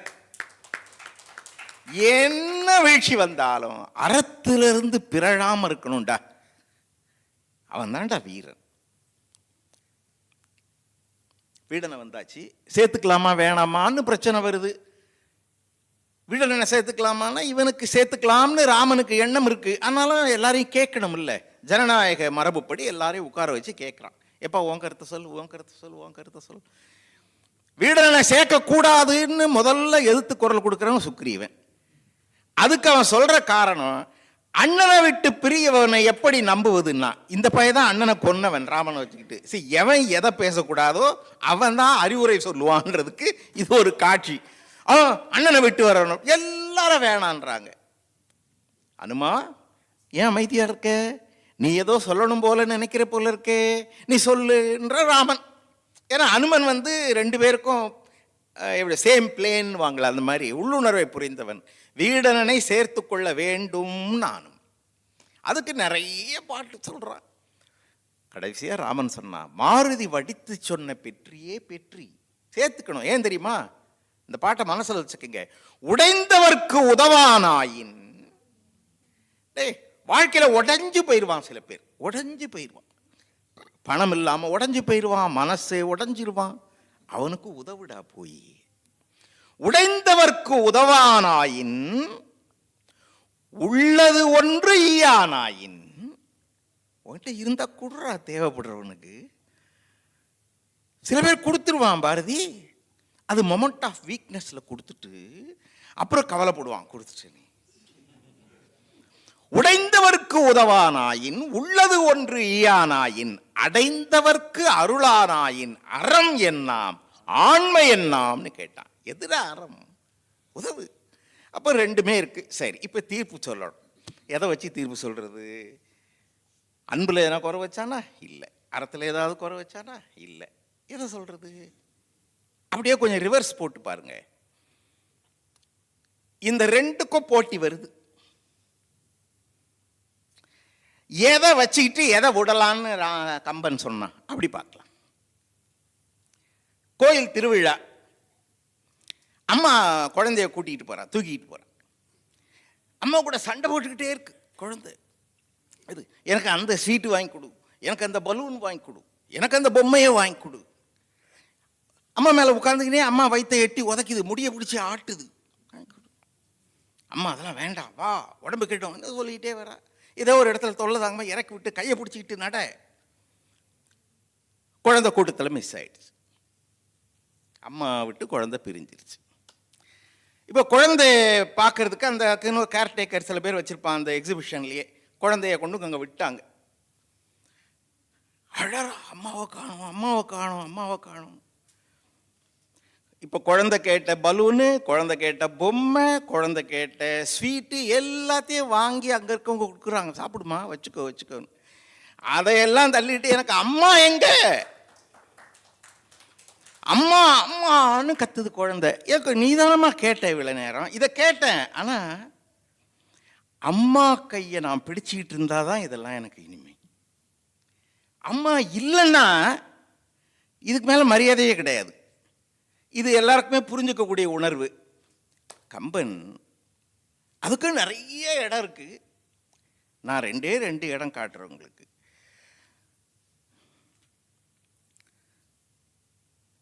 ராமன் பல இடங்கள்ல பார்த்தீங்கன்னா அன்புனால அவனை எல்லாரும் போட்டு தாக்குறாங்க. எப்படி தாக்குறாங்கன்னா, ராமா காட்டுக்கு போயிடாதப்பா, காட்டுக்கு போயிடாதப்பா. கோசலை சொல்கிறா, எப்பா என்னையாவது கூட்டிகிட்டு போப்பா, என்னையாவது கூப்பிட்டு போப்பா, அம்மாவை தனியாக விட்டுட்டு போயிடாதப்பா, என்னையாவது கூட்டிகிட்டு போப்பா. லக்ஷ்மணன் நீங்கள் இப்போ இங்கே இருன்னா எல்லாரும் சொல்கிறான். வசிட்டன் சொல்கிறான், காட்டுக்கு போய் பரதன் கூப்பிடுறான், வந்துரு. வசிட்டன் சொல்கிறான், எப்பா ராமா வந்துருப்பா, நாட்டுக்கு வந்துருப்பா. ராமன் ஒரே கேள்வி கேட்டான், நீங்கள் வாத்தியார் தானே, நீங்கள் தானே சொல்லி கொடுத்தீங்க அம்மா அப்பா சொல் பேச்சை கேட்டு நடக்கணும்னு. அம்மா அப்பா என்ன சொன்னாங்களோ அதை தானே நான் செய்கிறேன், அதையே செய்ய வேணான்னு நீங்கள் சொல்லலாமா? இப்போ அதனால் எனக்கு எது நல்லதுன்னு எங்கள் அப்பா சொன்னாரோ அம்மா சொன்னாங்களோ அதில் இருந்து ஒரு துளி கூட நான் விலக மாட்டேன். அப்போ ராமன் அன்பு இல்லாதவனானா அன்பு நிறைந்தவன் தான். ஆனால் அறம் என்கிற ஒன்றை பிடிக்கிற போது அது அம்மாட்டும் அப்பாட்டும் வாத்தியாராட்டும் யார் சொன்னதும் பெருசு இல்லை, எனக்கு அந்த அறம் பெருசுன்னு நிற்கிறான். ஒன்றா இன்னும் ஒரு விஷயம் பாருங்க, பரதன் தீ குளிக்க ஓடுறான். ஏன் 14 வருஷம் ஆயிடுச்சு, இன்னும் அண்ணன் வரல.